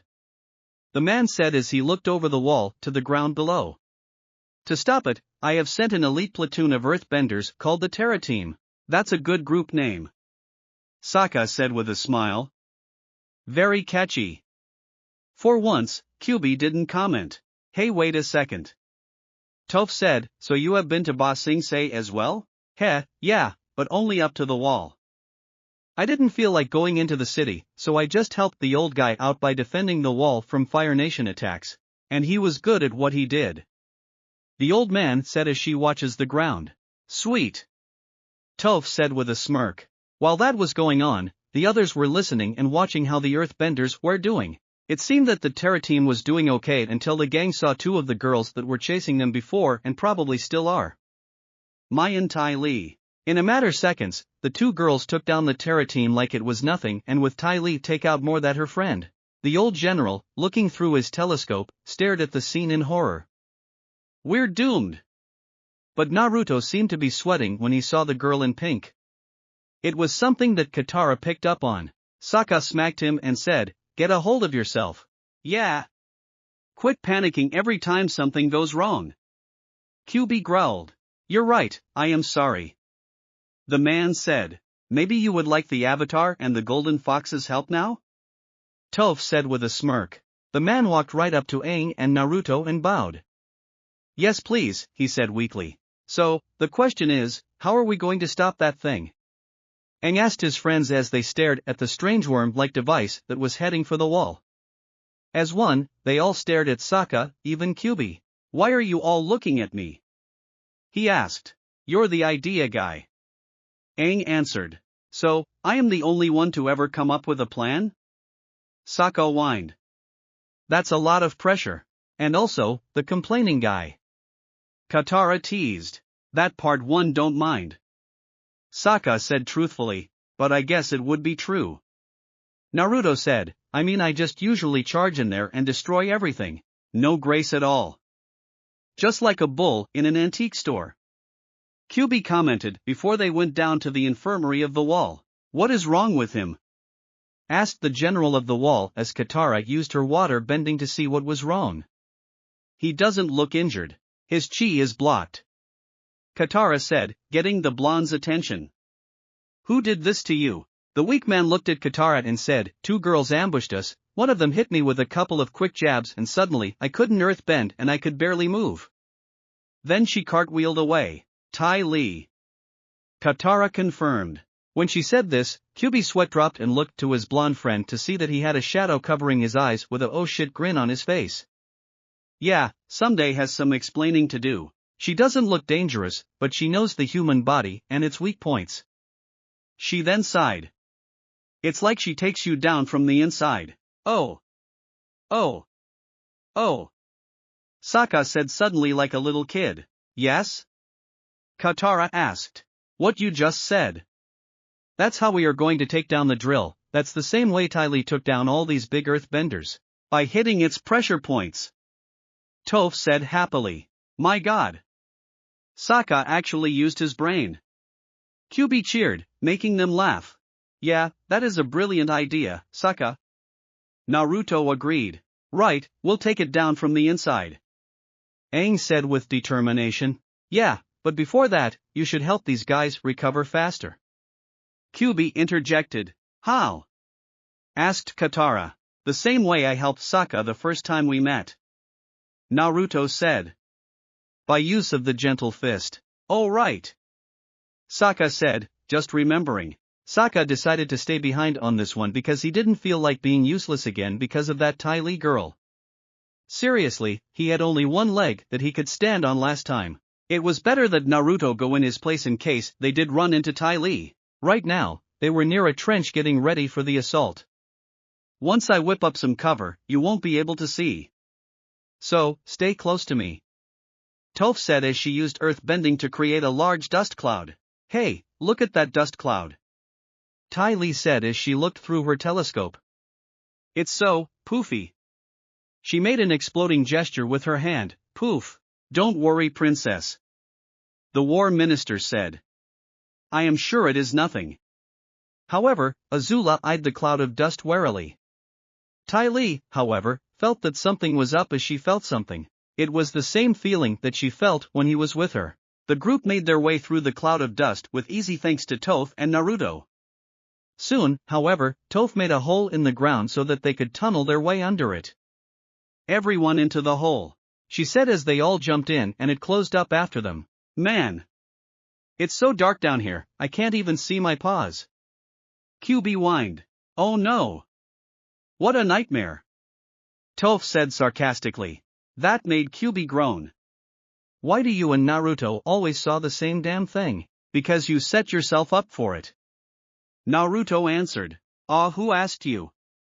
QB shot back in the darkness. A few minutes later, they were above ground again, but they were directly under the large machine, where they found a small opening in it. Aang and Momo quickly flew in while Naruto used earth bending to get Katara in. You coming? Naruto asked his girlfriend. No way I am getting in that metal monster. I can't bend in there. I'll try to slow it down out here. She replied. Just be careful for me. Naruto said. You got it. She said with a goofy thumbs up, making the blonde chuckle. No, if we are going to do this, we need to get some schematics of this place. That why we know its weak points. Naruto said. Good idea, Naruto. Katara said. Yeah, but where are we going to get something like that? Aang asked. Simple. Naruto said as he took out his claws and slashed off the handle to a valve, making it spray out mist, or steam. What are you doing? Aang said in a panic. Someone is going to hear us, and that's the point. Naruto said with a smile. A machine this big has to have some problems every now and then, so they have maintenance people to come and fix it. Wow, that is a good idea. Aang said. Wait, I thought that you didn't make plans. Katara said. The fool doesn't, but he is good at thinking on his feet. QB said, a bit bored. A few minutes later, someone did come to check on what went wrong, some muscle guy in a strange mask. As he stared at the problem, he barely noticed Katara was making the mist freeze and froze him in place. Naruto then casually walked up to the frozen man and said, I'll be taking these, thank you very much. He took the schematics and then ran away. Well, that was rather easy. Naruto said with a bright smile, making Katara blush a bit. He put the schematics on a pipe before looking at it. Well, it looks like this place is made of two main structures. There is the inner mechanism where we are now and the outer shell. I think if we cut the braces that connect the two, we can make it collapse in on itself. The two nodded before they rushed off to said location. Naruto's sweat dropped when he saw the size and thickness of the braces that connected the two structures together. You guys sure you can cut these with water bending? Yeah, I think we can do it. Katara said. It will take a while, but I am sure we can. Aang said with a smile. Good. Naruto said, and I'll help with a little gravity bending to speed it along. He then paused and said, if Sokka was here, I think he'd say something about us being Team Avatar. Nah. Doesn't sound all that original. Aang said. Yeah, I figured as much. Naruto said with a shrug. Meh, just let the idiot come up with it, I am sure he can figure out a good name for our group. Kyuubi said as Katara and Aang began work on cutting the large braces. When they were more than halfway there, they had to take a break because it was tiring and he did not blame them. As they rested, Naruto looked around at all the other braces and scowled. This was going to take forever. He then thought about it for a while and smiled. Seems that Toph was right about something and this was it. Let's just hope that Aang got it as well and soon. Once the brace was cut clean through, it slides, making a screeching noise before stopping halfway through. Curious, Naruto used gravity bending to move it more and it slid off all the way, but that was it. It was bent at an odd angle, but nothing really happened until they heard shacking. They were about to get the hell out of there, thinking that had done it, but then the captain's voice sounded throughout the place. Congratulations crew, the drill has made contact with the wall of Ba Sing Se. Start the countdown to victory. With that, loud cheers could be heard throughout the whole drill. Ugh. I thought we had it. Aang said, before he fell on his ass. How much more I can take? This is bad. Katara said. Meh, think of another solution then. Kyuubi suggested. Aang thought about and when he looked at Naruto, his eyes lighted up. Maybe we don't need to cut all the way through. You and Toph have been teaching me that you should not put 100% of your energy into one attack. Correct, otherwise, you will lose energy quicker. Naruto commented. Took you longer than I thought to figure that out. Yeah, I was more focused on getting this one to budge that I was not thinking straight. Aang said, so like what Ty Lee does, we have to do a series of strikes to take this place down. Yep, and when we have enough we will go back outside to deliver the final blow. Naruto said with a smirk. Right. Everyone inside that wall, the whole world is counting on us. Geez, no pressure, right? Kyuubi chuckled. A few minutes later, after mostly all the braces have large cuts into them. Great, you two are doing great. Naruto said with his hat on his back and his coat open. Seriously, it was frickin' hot in there. Wait. Hot. He ducked just in time for a ball of blue fire to pass over him. Holy crap, that was close. Wow, Azula, you were right. It is the Avatar. Ty Lee said happily before her attention went to the blonde. Naruto? Hey Ty Lee, long time no see. Naruto said with a nervous smile. Azula glared at the blonde when she saw his clothes. So Naruto, you broke Ty Lee's heart because you are the golden fox. Bad mistake. Azula shouted. She may seem Maya, but Ty Lee was still her friend and friend help out each other. Hey, can't we all just talk this over? Naruto said with a scared look. Wait, Ty Lee was the one that saved you heart? Katara said with shock. Yeah. Naruto said nervously. Well, I don't know how Toph will take that, but if she did that, she can't be all that bad, but I am not taking chances. Katara said with a glare to the circus girl, who only stared at Naruto in shock. You said that your cover had been blown. We were together for 3 weeks and then you break it up because you were the golden fox. Ty Lee shouted. Yes. I met Azula that day and while I thought she was onto me, so I had to get the hell out of there. Naruto said in all honesty. Then what about the time you stepped in to save the Water Tribe people? You pushed me away like you didn't care. Ty Lee shouted with tears in her eyes. Yeah, about that, I had my hat on, so I could not see normally. I was using earth bending to see. And I was just being flirty as well. Naruto said. Ty Lee let the tears roll down her face. Naruto had been her first love and then he ups and disappears. Now she finds out he is an earthbender and the golden fox, it was just too much. I loved you. That comment made the blonde frown with guilt. I am sorry it had to be this way. Naruto said quietly. Enough of this. Azula angrily shouted at the blonde and lunged at him. Forget the avatar at the moment, with Mai and Ty Lee not far behind. Ah. Crap. Feminine fury. That is never good, especially from 3 girls. Naruto said in a panic as he and the others dodged. Naruto then sent out a massive wave of gravity at them, to buy his group some time. As the group ran through the hallways, they came upon a split in the road. Aang looked his friends and said, "Guy, get out of here." "I know what I need to do." "Then take this. You need this water more than I do," Katara said as she tossed him her water satchel. "Thanks."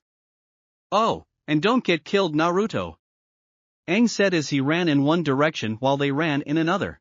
"Smart-ass little." Naruto grumbled under his breath. "You kind of had that coming," Katara said with a chuckle. Yeah. Naruto said as they ran, only to find a dead end with a valve that led to some sewer-like hole. Oh joy. A few unique kunai embedded themselves in the floor next to him. "Well, it is either that or you face their wrath," Katara said as she jumped in. Murky sewer water or face righteous feminine fury," Naruto said, weighing his options. "I think that is an easy answer," Kyuubi shouted as he jumped in after Katara, with Naruto not far behind. "Ugh! Disgusting!" Mai shivered as she saw down the hole. "Come on," Ty Lee said. "You heard Azula, we have to follow them." "She can shoot all the lightning she wants at me, I am not going in that wall sludge juice. Besides, this is your fight." Ty Lee nodded before jumping in after them, idly wondering if that waterbender was his new girlfriend. Naruto, Katara and Kyuubi screamed as they rode the high tides of the earth juice out of the rig. "Ugh, that was a bit nasty," Naruto complained. "I know. My perfect red fur is ruined." Kyuubi cried like a little kid. "That is the least of your worries," Katara interjected as they saw Ty Lee coming at them with a devious smirk. Mostly directed at Naruto. Thankfully, Katara used water bending to make the sludge go back up, trapping Ty Lee. "Why don't you try blocking my chi now, circus freak?" "Shut up you bitch!" yelled a normally happy Ty Lee, but she was pissed at the moment. "You probably stole him from me." "Nah, we are just friends," Naruto said with a straight face. Ty Lee said glared at her old boyfriend before that look turned sad. Naruto saw this and continued. "I can't be with you because you are Fire Nation and I hate Fire Nation with a passion, but just so you know, I did love you as well. You saved me after all." He paused. "Besides, I am the Golden Fox." Before she could retort, Naruto leapt above the rip, intent on helping Aang. "I am sure you got this, Katara." "Oh sure, just leave me alone like that." Katara deadpanned. "So?" came the voice of Toph as she walked up to them. "I goose this Ty Lee is the circus girl that saved Naruto's heart." "That would be her. Which is a big surprise," Katara said. "Want to help me get rid of her?" Toph nodded before she looked at Ty Lee and said, "Before I send you away, I want to thank you for saving his heart." Ty Lee narrowed her eyes on the girl before she saw that the girl was blind. "So, you're Toph, huh? Naruto did talk a lot about you." "Good," Toph said with a smile as she got into an earth-bending stance. "Oh, and just so you know, he is my man now." That made the circus girl's eyes widen before the combined powers of Toph and Katara sent her packing back into the rig. Katara looked at Top and thought, for now. Unless. Just as Aang was about done cutting a deep X into the outer shell of the drill with water bending, he was interrupted by Azula's fire. "Momo, get out of here. Go to Sokka." The flying lemur chattered before taking off. "Aang, don't worry about her, just worry about making this thing collapse," Naruto shouted as he jumped down in between them. Aang nodded before he got back to work. Azula glared at the blonde and said, "I will enjoy taking you out." "Sorry, but I am not interested," came Naruto's smart-ass remark. Azula growled at that. "You caused pain to one of my friends and you are a threat to the Fire Nation, Golden Fox." "Oh?" Naruto said, "So you think you can take me?" "I can take anyone," Azula said before she sent a blast-off fire his way. Naruto easily ducked the fire blast before he brought his arms up and Earth tried to strike at her as she lunged at him. It knocked her for a loop but she quickly recovered and got back up. Ah, God love earth bending. So he can earth bend. But what was that other power he used to knock us back? I know it was not air bending. Azula thought. Oh, and I know you are going to love my gravity bending. He shouted as he punched his fists at her. Gravity wa Azula started to say before the wind was knocked out of her and she was sent back even more. She coughed hard, trying to regain her breath. The hell was that? Whatever it was, it pissed at her off. She quickly got in a weird stance and made wide arcs as Naruto was charging her. That was she needed to know as she sent a bolt of lightning at him. Naruto stopped as he saw the attack. It came right at him, but he just stood there before he brought up one of his claws just as it was about to him. Azula stared at shock as he just took the attack like it was nothing as it dissipated from the steel claws he was wearing. What the? Seriously? You can lightning bend too? But if that is all you have, then you lose. Naruto said. 2. Azula thought as he bent some lighting around his arm and it made a loud chirping sound. Here, let me show you how to really bend lightning. Chidori! Naruto shouted as he charged at her, however. He gained tunnel vision and that was all Azula needed as she quickly sidestepped the attack with a gobsmacked look on her face. Naruto stopped a few yards away before he shook his head. Ugh, forgot about the tunnel vision. He then saw all the loose earth that was just lying about on the drill and smirked. He used it to trap the Fire Nation princess. He then saw that Aang was done and was running up the wall. He saw the earth nail in the spot that he was cutting and knew what was about to happen. Well, princess, it was fun. If you were not part of the Fire Nation, I might have considered your offer. He joked around. I mean, you are a very beautiful girl, but alas, you are part of the nation that I hate. Ta. At first Azula blushed at the remark and something in her must have been how Naruto got Ty Lee and for some reason, it was getting to her as well. Thus she saw him rise off the drill like he was the lightest person in the universe. He broke from her stare to see what Aang was about to and eyes widened to dinner plate. Oh. Shit. Aang landed, pushing the earth nail in so hard that it created a massive shock wave that blasted her back so far that he landed on the opposite end of the drill. Katara and Toph saw this and knew what was about to happen so they quickly made their exit. Ty Lee shot out a second later and landed right on top the Fire Nation princess, with the earth sludge flowing around them. Some of it even shot out of every crack in the rig, making it unusable. A hatch opened up near the 2 Fire Nation girls and Mai was seen. We lost. She said dully. Up on the wall, the sludge had reached them with it shot out of the rig and a lot were covered in it. In the air, Naruto floated while Aang was flying around him along with Momo. He spotted Katara and Toph on the side of the rig and said, Aang, get to the girls and tell them to get back from the drill. Why? Because, this drill has to get out wall somehow and before someone makes a sex joke about it. Naruto said with a chuckle while Aang blushed a bit. And to do so, you will get to see the power of the golden fox. Aang's eyes widened before he nodded and flew to the others. Kyuubi looked at Naruto and said, you sure about this? Yep, I know it will taste bad, but it has to be done. That is not what I mean. I know. Naruto replied with a smile, as Kyuubi growled. Naruto turned his head to see that Aang and the others were far enough from the drill. It was time to once again show the world the power of the golden fox. Kyuubi from atop Naruto head before he and Naruto fused in a column of golden fire. Mai, who was now out of the rig and standing by the 2 Fire Nation girls, looked in shock along with her friends at the column of golden fire. However, the shock didn't end there. When the fire dissipated, a golden fox, almost the size of the wall, stood among them before it roared to the sky, staring the earthbenders on the wall shitless. Sokka stared at the giant fox in awe. Incredible! With her vision, Toph stared in shock that Naruto could be something that was this huge. For Aang and Katara, their jaws were on the ground. Aang did wonder if this beast was on par with the Avatar state. Ty Lee stared at the beast and sighed. So, this was the reason he left her. She knew about what almost killed his heart and he said something about being a monster. She never saw a monster, just a good person grieving over loved ones. Looking at the giant golden fox, she still felt the same. Sure, he was with the earthbender, but maybe, just maybe, he could love her too. Azula stared in shock at the beast.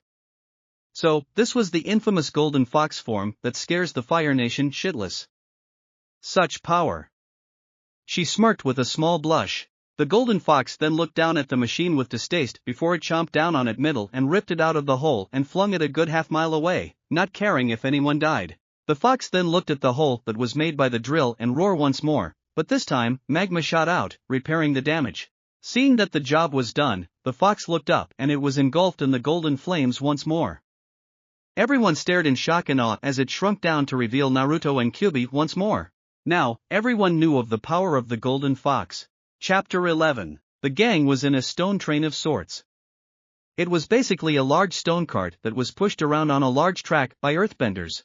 Aang and Katara were sitting on one side of the cart while Sokka, Toph, and Naruto were on the other side. As soon as Katara looked out the window, she said, "Look!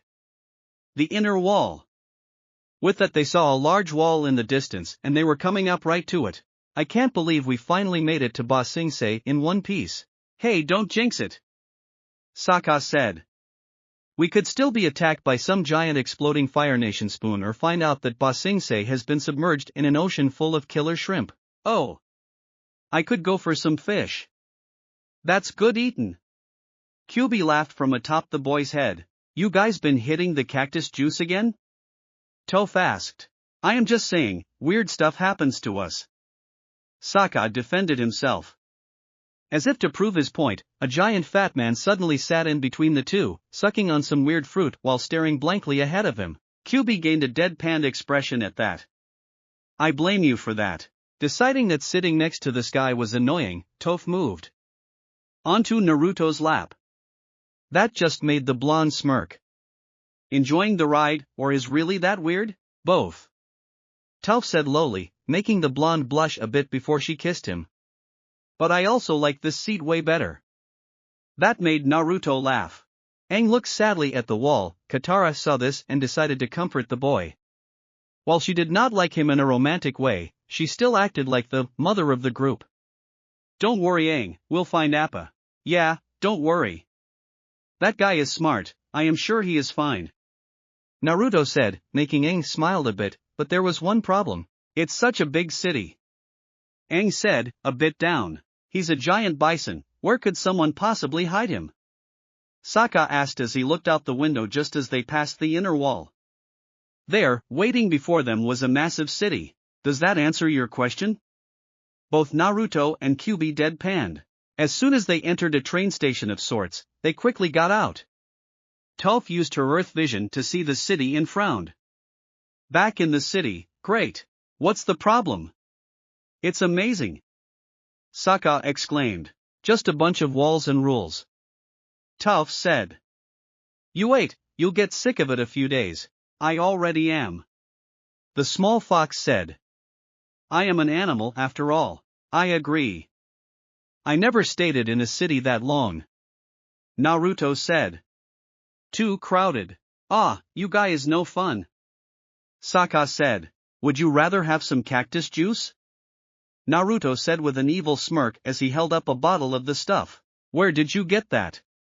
Sokka shouted in shock. "Drained a few cacti to get a few bottles worth, for just in case," Naruto said while Toph shook her head at his antics. While that was going on, Aang was blowing on his bison whistle, hoping Appa would hear it. "I am coming for you buddy." Katara heard this and sighed. "He is here, I can feel it." "Oh, and how is that?" Kyuubi asked as he jumped from Naruto's head to Aang's. "Our bond," Aang said. "Oh brother, more talk about bonds," the fox complained, confusing Aang. Before the Avatar could ask what he meant, the train was leaving and in its place was a woman in Earth Kingdom clothes with a rather creepy smile on her face. "Hello? My name is Judy. I have been given the great honor of showing the Avatar around Ba Sing Se," she said politely. "You must be Sokka, Katara, Toph, and Naruto.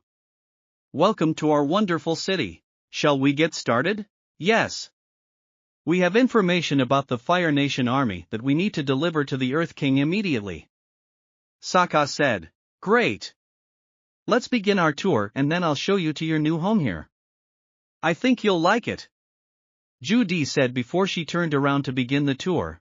Sokka looked to the others, wondering what this lady was on for not listening to him.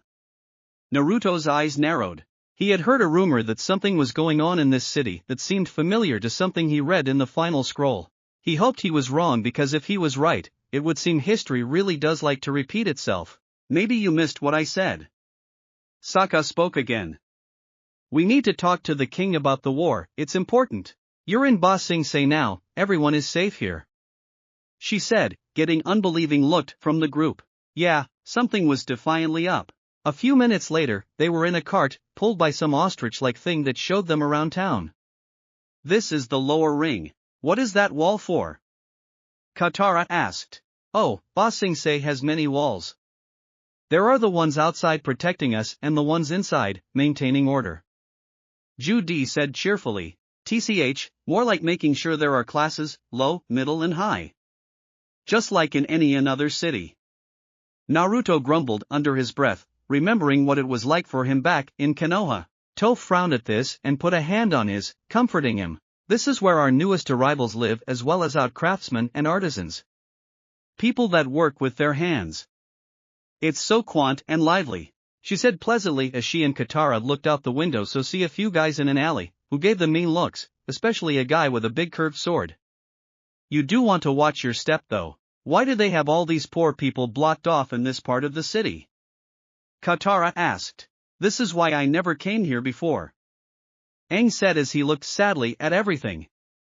I thought it was so different from the ways that monks taught us to live. It is different. Naruto cut in.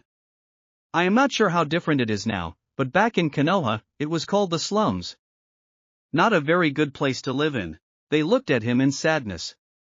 Aang often wondered what it was like in the past, but he found himself not liking it one bit and was glad that Naruto had escaped that to be with them. Toph, who knew about his past, just wished for her boyfriend's happiness. Sokka seemed a little down at his friend's words. Katara wanted to somehow make him happy. Judy. Was Judy. This is the middle ring. Judy announced. Home to the financial district, shops and restaurants, and the university. Yeah. We met a professor from the university. He took us to an ancient underground library where we discovered information on the Fire Nation about the war that is absolutely crucial for the king to hear. Sokka said. Isn't history fascinating? Judy said happily, making them all look at her like she was nuts. Look. Here is one of the oldest buildings in the middle ring. Town Hall. She then got up and left the cart. Is that woman deaf? She only seems to hear every other word I say. Sokka said. I wish I was, then I would not have to whine all the time. QB grumbled. Toph nodded at that before she said with crossed arms. It is called being handled. Get used to it. Ugh, another reason I hate the city. Naruto groaned. The upper ring is home to our most important citizens. Judy said as they travel through the nicer part of the city, which had lush green grass and high-class buildings. Your house is not too far from here. As they passed a giant wall, they saw a few mean-looking guys stare at them. What's inside that wall? Katara asked. And what's with those mean-looking guys in robes? Sokka asked. Inside is the royal palace. Judy answered. Those men are agents of the Daily, the cultural authority of Ba Sing Se. They are the guardians of all our traditions. Ugh, I am getting an odd vibe from these guys. Kyuubi said as he shivered in Katara's arms. I know what you mean. Naruto said with narrowed eyes. What do you mean? Katara wondered. I am getting the same vibe as some of the people back from my home. Naruto said, getting knowing looks from the group while Judy looked lost. These guys remind me of Root. That made the group's eyes widen, hoping it was not like that at all. Aang decided to change the subject so Naruto would not go emo like he did in the desert. Can we see the king now? Oh no, one does not pop in on the Earth King. Judy said with that creepy fake smile on her face. That just made the group sigh. Here we are, your new home. Judy said as they arrived at a small Chinese-style house that was just right for them. Then a man ran up to Judy and gave her a scroll, which she took with that smile of hers. More good news. Your request for an audience with the Earth King is being processed and should be put through in about a month. Much more quickly than usual. A mouth. Both Sokka and Naruto said in shock. You have got to be kidding me. Naruto raged. 6 to 8 weeks actually. Judy corrected. That made Kyuubi's eye twitch. Good freaking grief. Once inside the house, Judy said, isn't it nice? I think you'll really enjoy it here. I'd think we would enjoy it more if we weren't staying so long. Can't we see the king sooner? Sokka complained. I am with you on that. Naruto said. The Earth King is busy running the finest city in the world, but he will see you as soon as time permits. Judy replied with her smile. If we are going to be here for a month, we should spend our time looking for Appa. Aang replied looking out the window. I'll be happy to escort you anywhere you'd like to go. Judy said with a small bow. We don't need a babysitter. Toph said as she walked up to the woman. Oh, I won't get in the way. The lady said as she did just that to stop Toph from going out the door. To leave you alone would make me a bad host. Where shall we start? That made Toph just turn around with a twitching eyebrow. I am sorry, I have never heard anything of a flying bison. A man said to the group. They were currently in a pet store where many strange animals were at, including that of a cross between a cat and a bird, which scared away Momo when he tired taking some food from it. I didn't know there were any. If someone wanted to sell an animal without anyone knowing, where would they go? Aang asked. Where's the black market? Who runs it? Come on, you know. Sokka demanded. I agree. The black market is everywhere.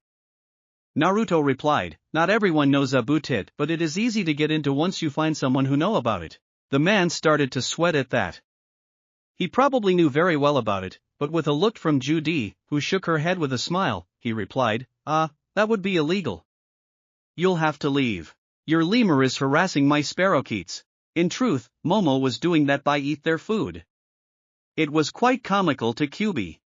I have never seen any sandbenders or nomads around here. A teenage boy around their age said as he sat under a statue at the university. You should ask Professor Zay. He teaches the class on desert cultures. Right.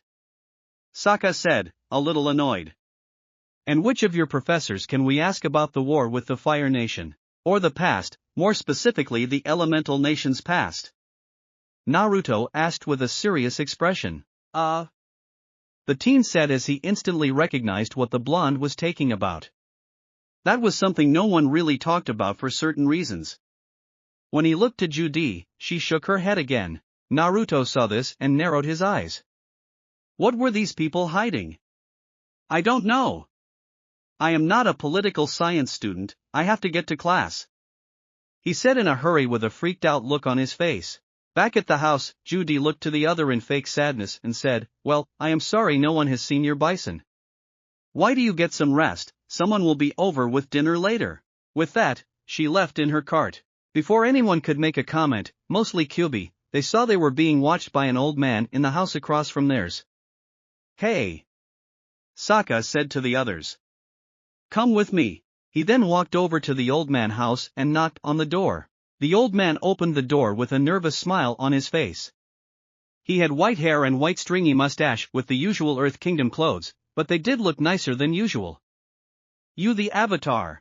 And you are the Golden Fox. He said to the two boys.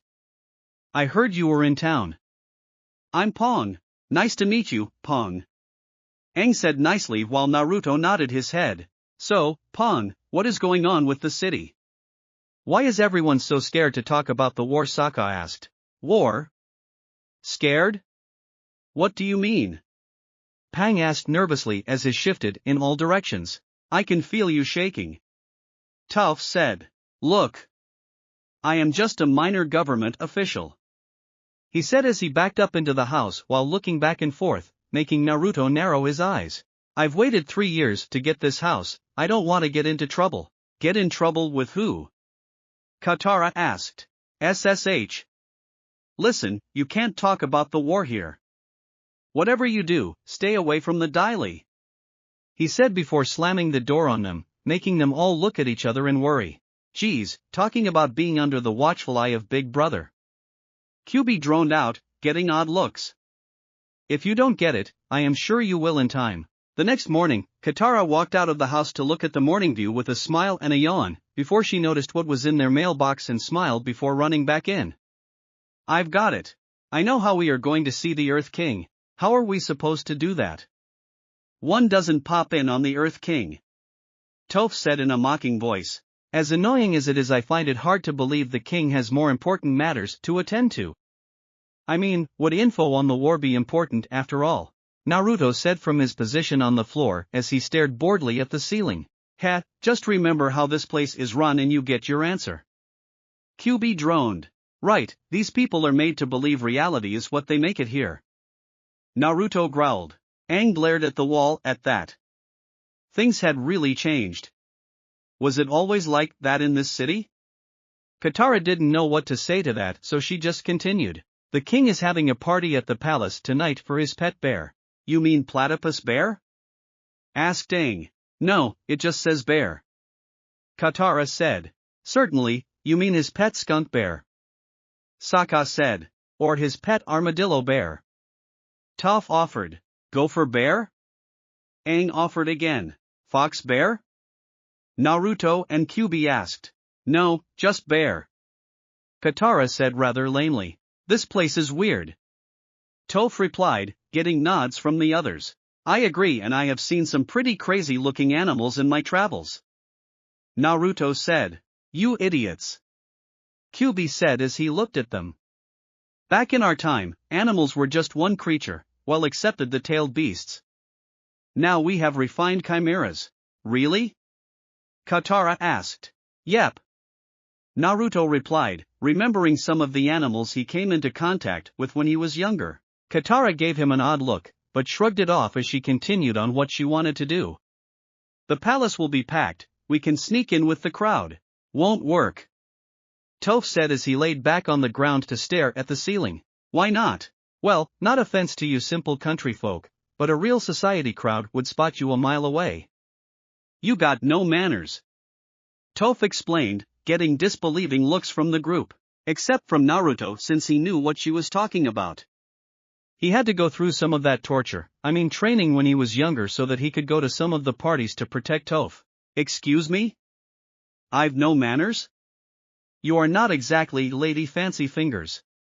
Katara stated. Toph replied by eating some grapes and then burping rather rudely.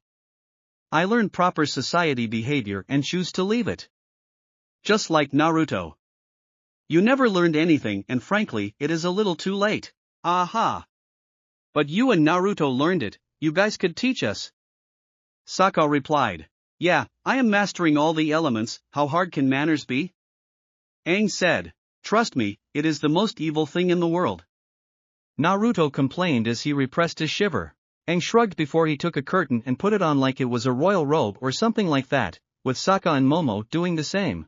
Good evening, Mr. Sokka Water Tribe, Ms. Katara Water Tribe, Mr. Naruto Golden Fox, Lord Momo of the Momo Dynasty, your Momoness. Momo seemed to playing along, even though he could not really understand what was going on, making the small red fox laugh. Sokka smiled and said in an odd voice, how you do, go on. Naruto decided to be an ass and play along. Oh hello, great avatar. It is a pleasure to meet you. With that, the boys got into a small bowing contest and ended up hitting their heads against each other, making them fall on the ground in a daze. Toph shook her head at her boyfriend's antics. He did always love to make fun of nobles. I know Naruto could pull it off, even though he doesn't seem like it, and Katara might be able to pull it off, but you two idiots might be lucky to pass as busboys. But I feel so fancy. Sokka joked around. Ha! Good luck with that. QB shouted as he Momo continued their game of who was the better noble. Last that night, while Aang and Sokka were playing some odd game to pass the time, they were interrupted by a door opening to reveal Toph and Katara. They were in high-class clothes and had makeup on. They giggled at the boys' reactions. Wow! You look beautiful. Aang said with a cheesy smile while Sokka just smiled as he flicked Aang's head. Katara was about to say something, but was stopped by Toph, who put her fan in front of her mouth. Don't talk to the commoners, Katara. First rule of society. Sokka looked around and said, hey, where is Naruto? Do I really have to do this, again? Naruto's voice rang from behind another door. Yes, now get out here. Toph commanded before the door opened up to reveal said blonde. He too was in noble Earth Kingdom clothes. Katara had to admit that he looked pretty good in them, so much so that she blushed. Somehow, Toph knew this and she smirked. Naruto also had his hair slicked back, giving him a more regal look. Seriously, I really don't like this. Naruto deadpanned. You been on the road too long, was Toph's reply as she took his hand in hers. Still didn't like it back then either. Naruto grumbled under his breath. What? Toph said sweetly. Nothing. Naruto said quickly, making them laugh at the blonde. Kyuubi making a coughing sound that sounded like, whipped. We'll get in through the party and figure out how to get you in through the side gate. Katara explained as they started to leave the house. Have fun you too. Naruto teased as he put an arm around both girls' shoulders, shocking the boys somewhat. Which two? Kyuubi asked as he and Momo were still messed around. Pick one. Naruto's voice said from outside. The three nobles were waiting in line for a few minutes until it finally got their turn. Invitation please. The guard asked. I think this will do. Toph said nicely as she showed the man her family crest. Hey, it worked with the hang back at the bay, why not here? No entry without an invitation. Step out of line please. The man demanded. Look. The Pangs and the young Suhans are waiting for us. I am going to have to tell them who did not let me in. Toph said, a bit irritated that it didn't work. Yeah, come on. Can't we let this slide? Naruto asked politely. Step out of line please. The man told them, to which they did, seeing his reasoning with this guy was impossible. As soon as they did, they saw a carriage ride up and a tall man with black slicked hair stepped out. Katara got an idea at that. Sir. I am sorry to both you, but my cousin lost our invitations. Katara stated before she whispered, she's blind. She then backed up and said, and her boyfriend is just too forgiving, so he looked all day and still could not find them. Do you think you could help us? Our family's inside and I am sure they are very worried. The man looked at them with a critical eye. He confirmed that the shorter girl was blind and her yellow-haired boyfriend was giving him the same look. Tell him that the boy was very protective of the girl. He then gave a wide smile and said, I am honored. Please come with me. With that, the man escorted them in, with the guard from before bowing at the man. The girls just stuck their tongues out at the man as they passed, with Naruto just smirking. Once inside they saw a large hall that as usual, had the colors of the Earth Kingdom. Still the large hall was breathtaking. It's beautiful, isn't it? The man asked them. By the way, I'm Long Fong, I'm the cultural minister to the king. I'm Kwame and this is Dang. Katara replied, which irritated Toph because she pulled at the taller girl's hair. You can call me Lee. Naruto replied with a smile. Long Fong just continued to smile. Now where is your family? I'd love to meet them. I don't see them right now, but I am sure we'll find them soon. Katara said as she took Toph's hand and began to lead her away from the entrance to go look around. Thanks for all your help. Yes, thank you. Naruto said with a bow before he turned and went with the girls. As they were walking, they looked around, hoping he was not following them, but when they looked back in front of them, Long Fong was there. Holy crap! He just went ninja. On a ninja, Naruto thought, a bit freaked out. Well, he was not technically a ninja, but he liked to think he was one thanks to the old jutsu he had and where he is from. Don't worry, as your escort it would be dishonorable to abandon you ladies and your gentleman friend without finding your family first. We'll keep looking, Long Fong said as he walked ahead of them, escorting them through the party. Okay, this is going to be harder than I thought. Naruto thought with a deadpanned expression. Still, he had to wonder about this guy. Who was he really? Where are they? Aang asked as he looked at the doorway the girls said they would be at.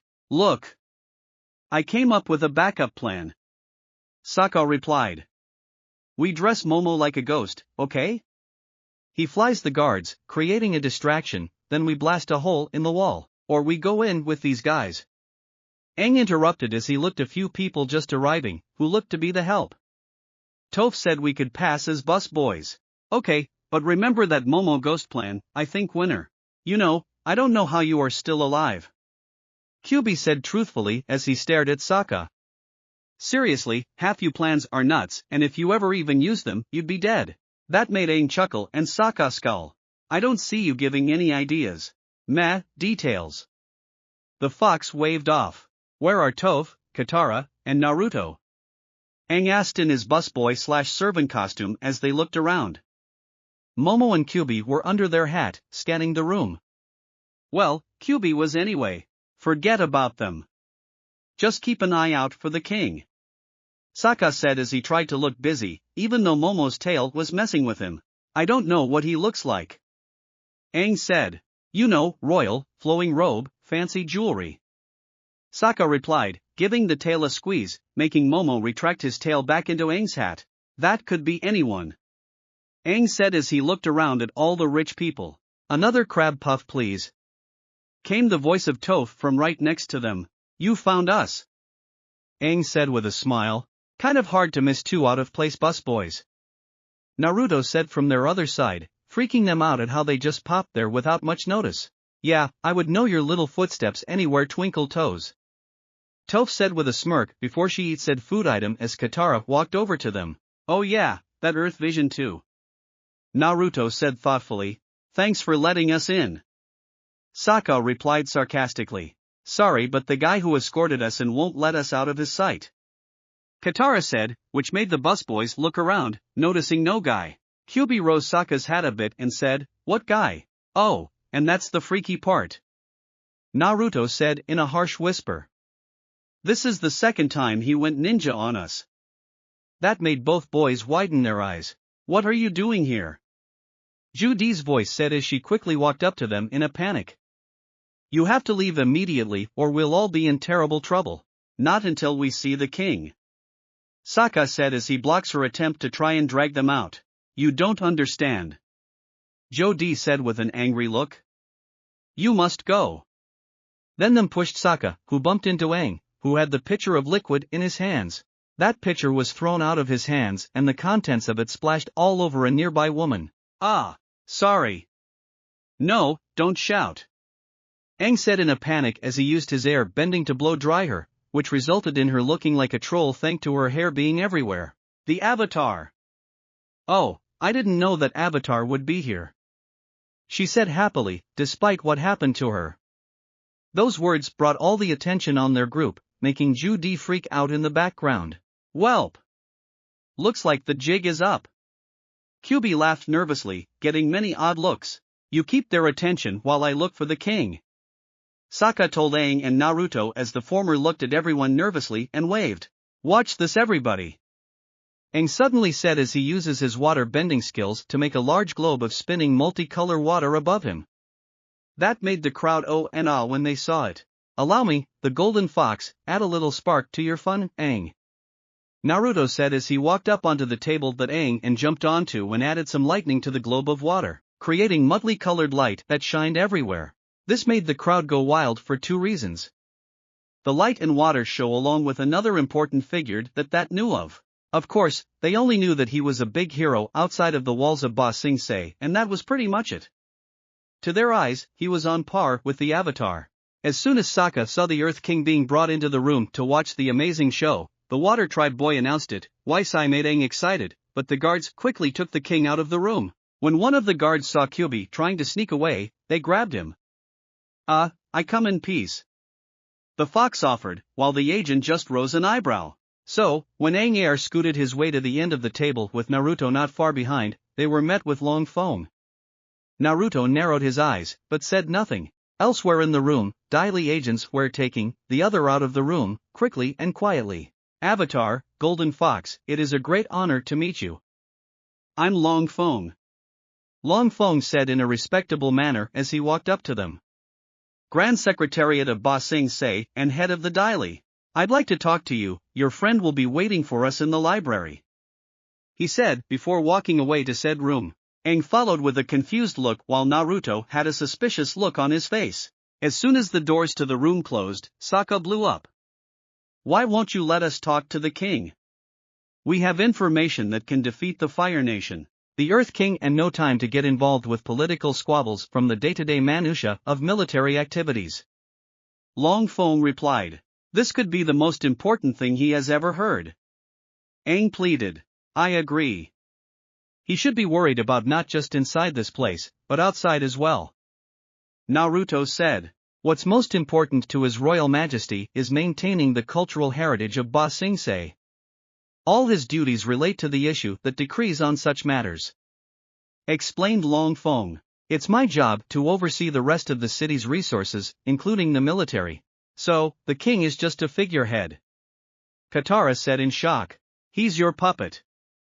Declared Toph. Oh no. His Majesty is an icon, a god to his people.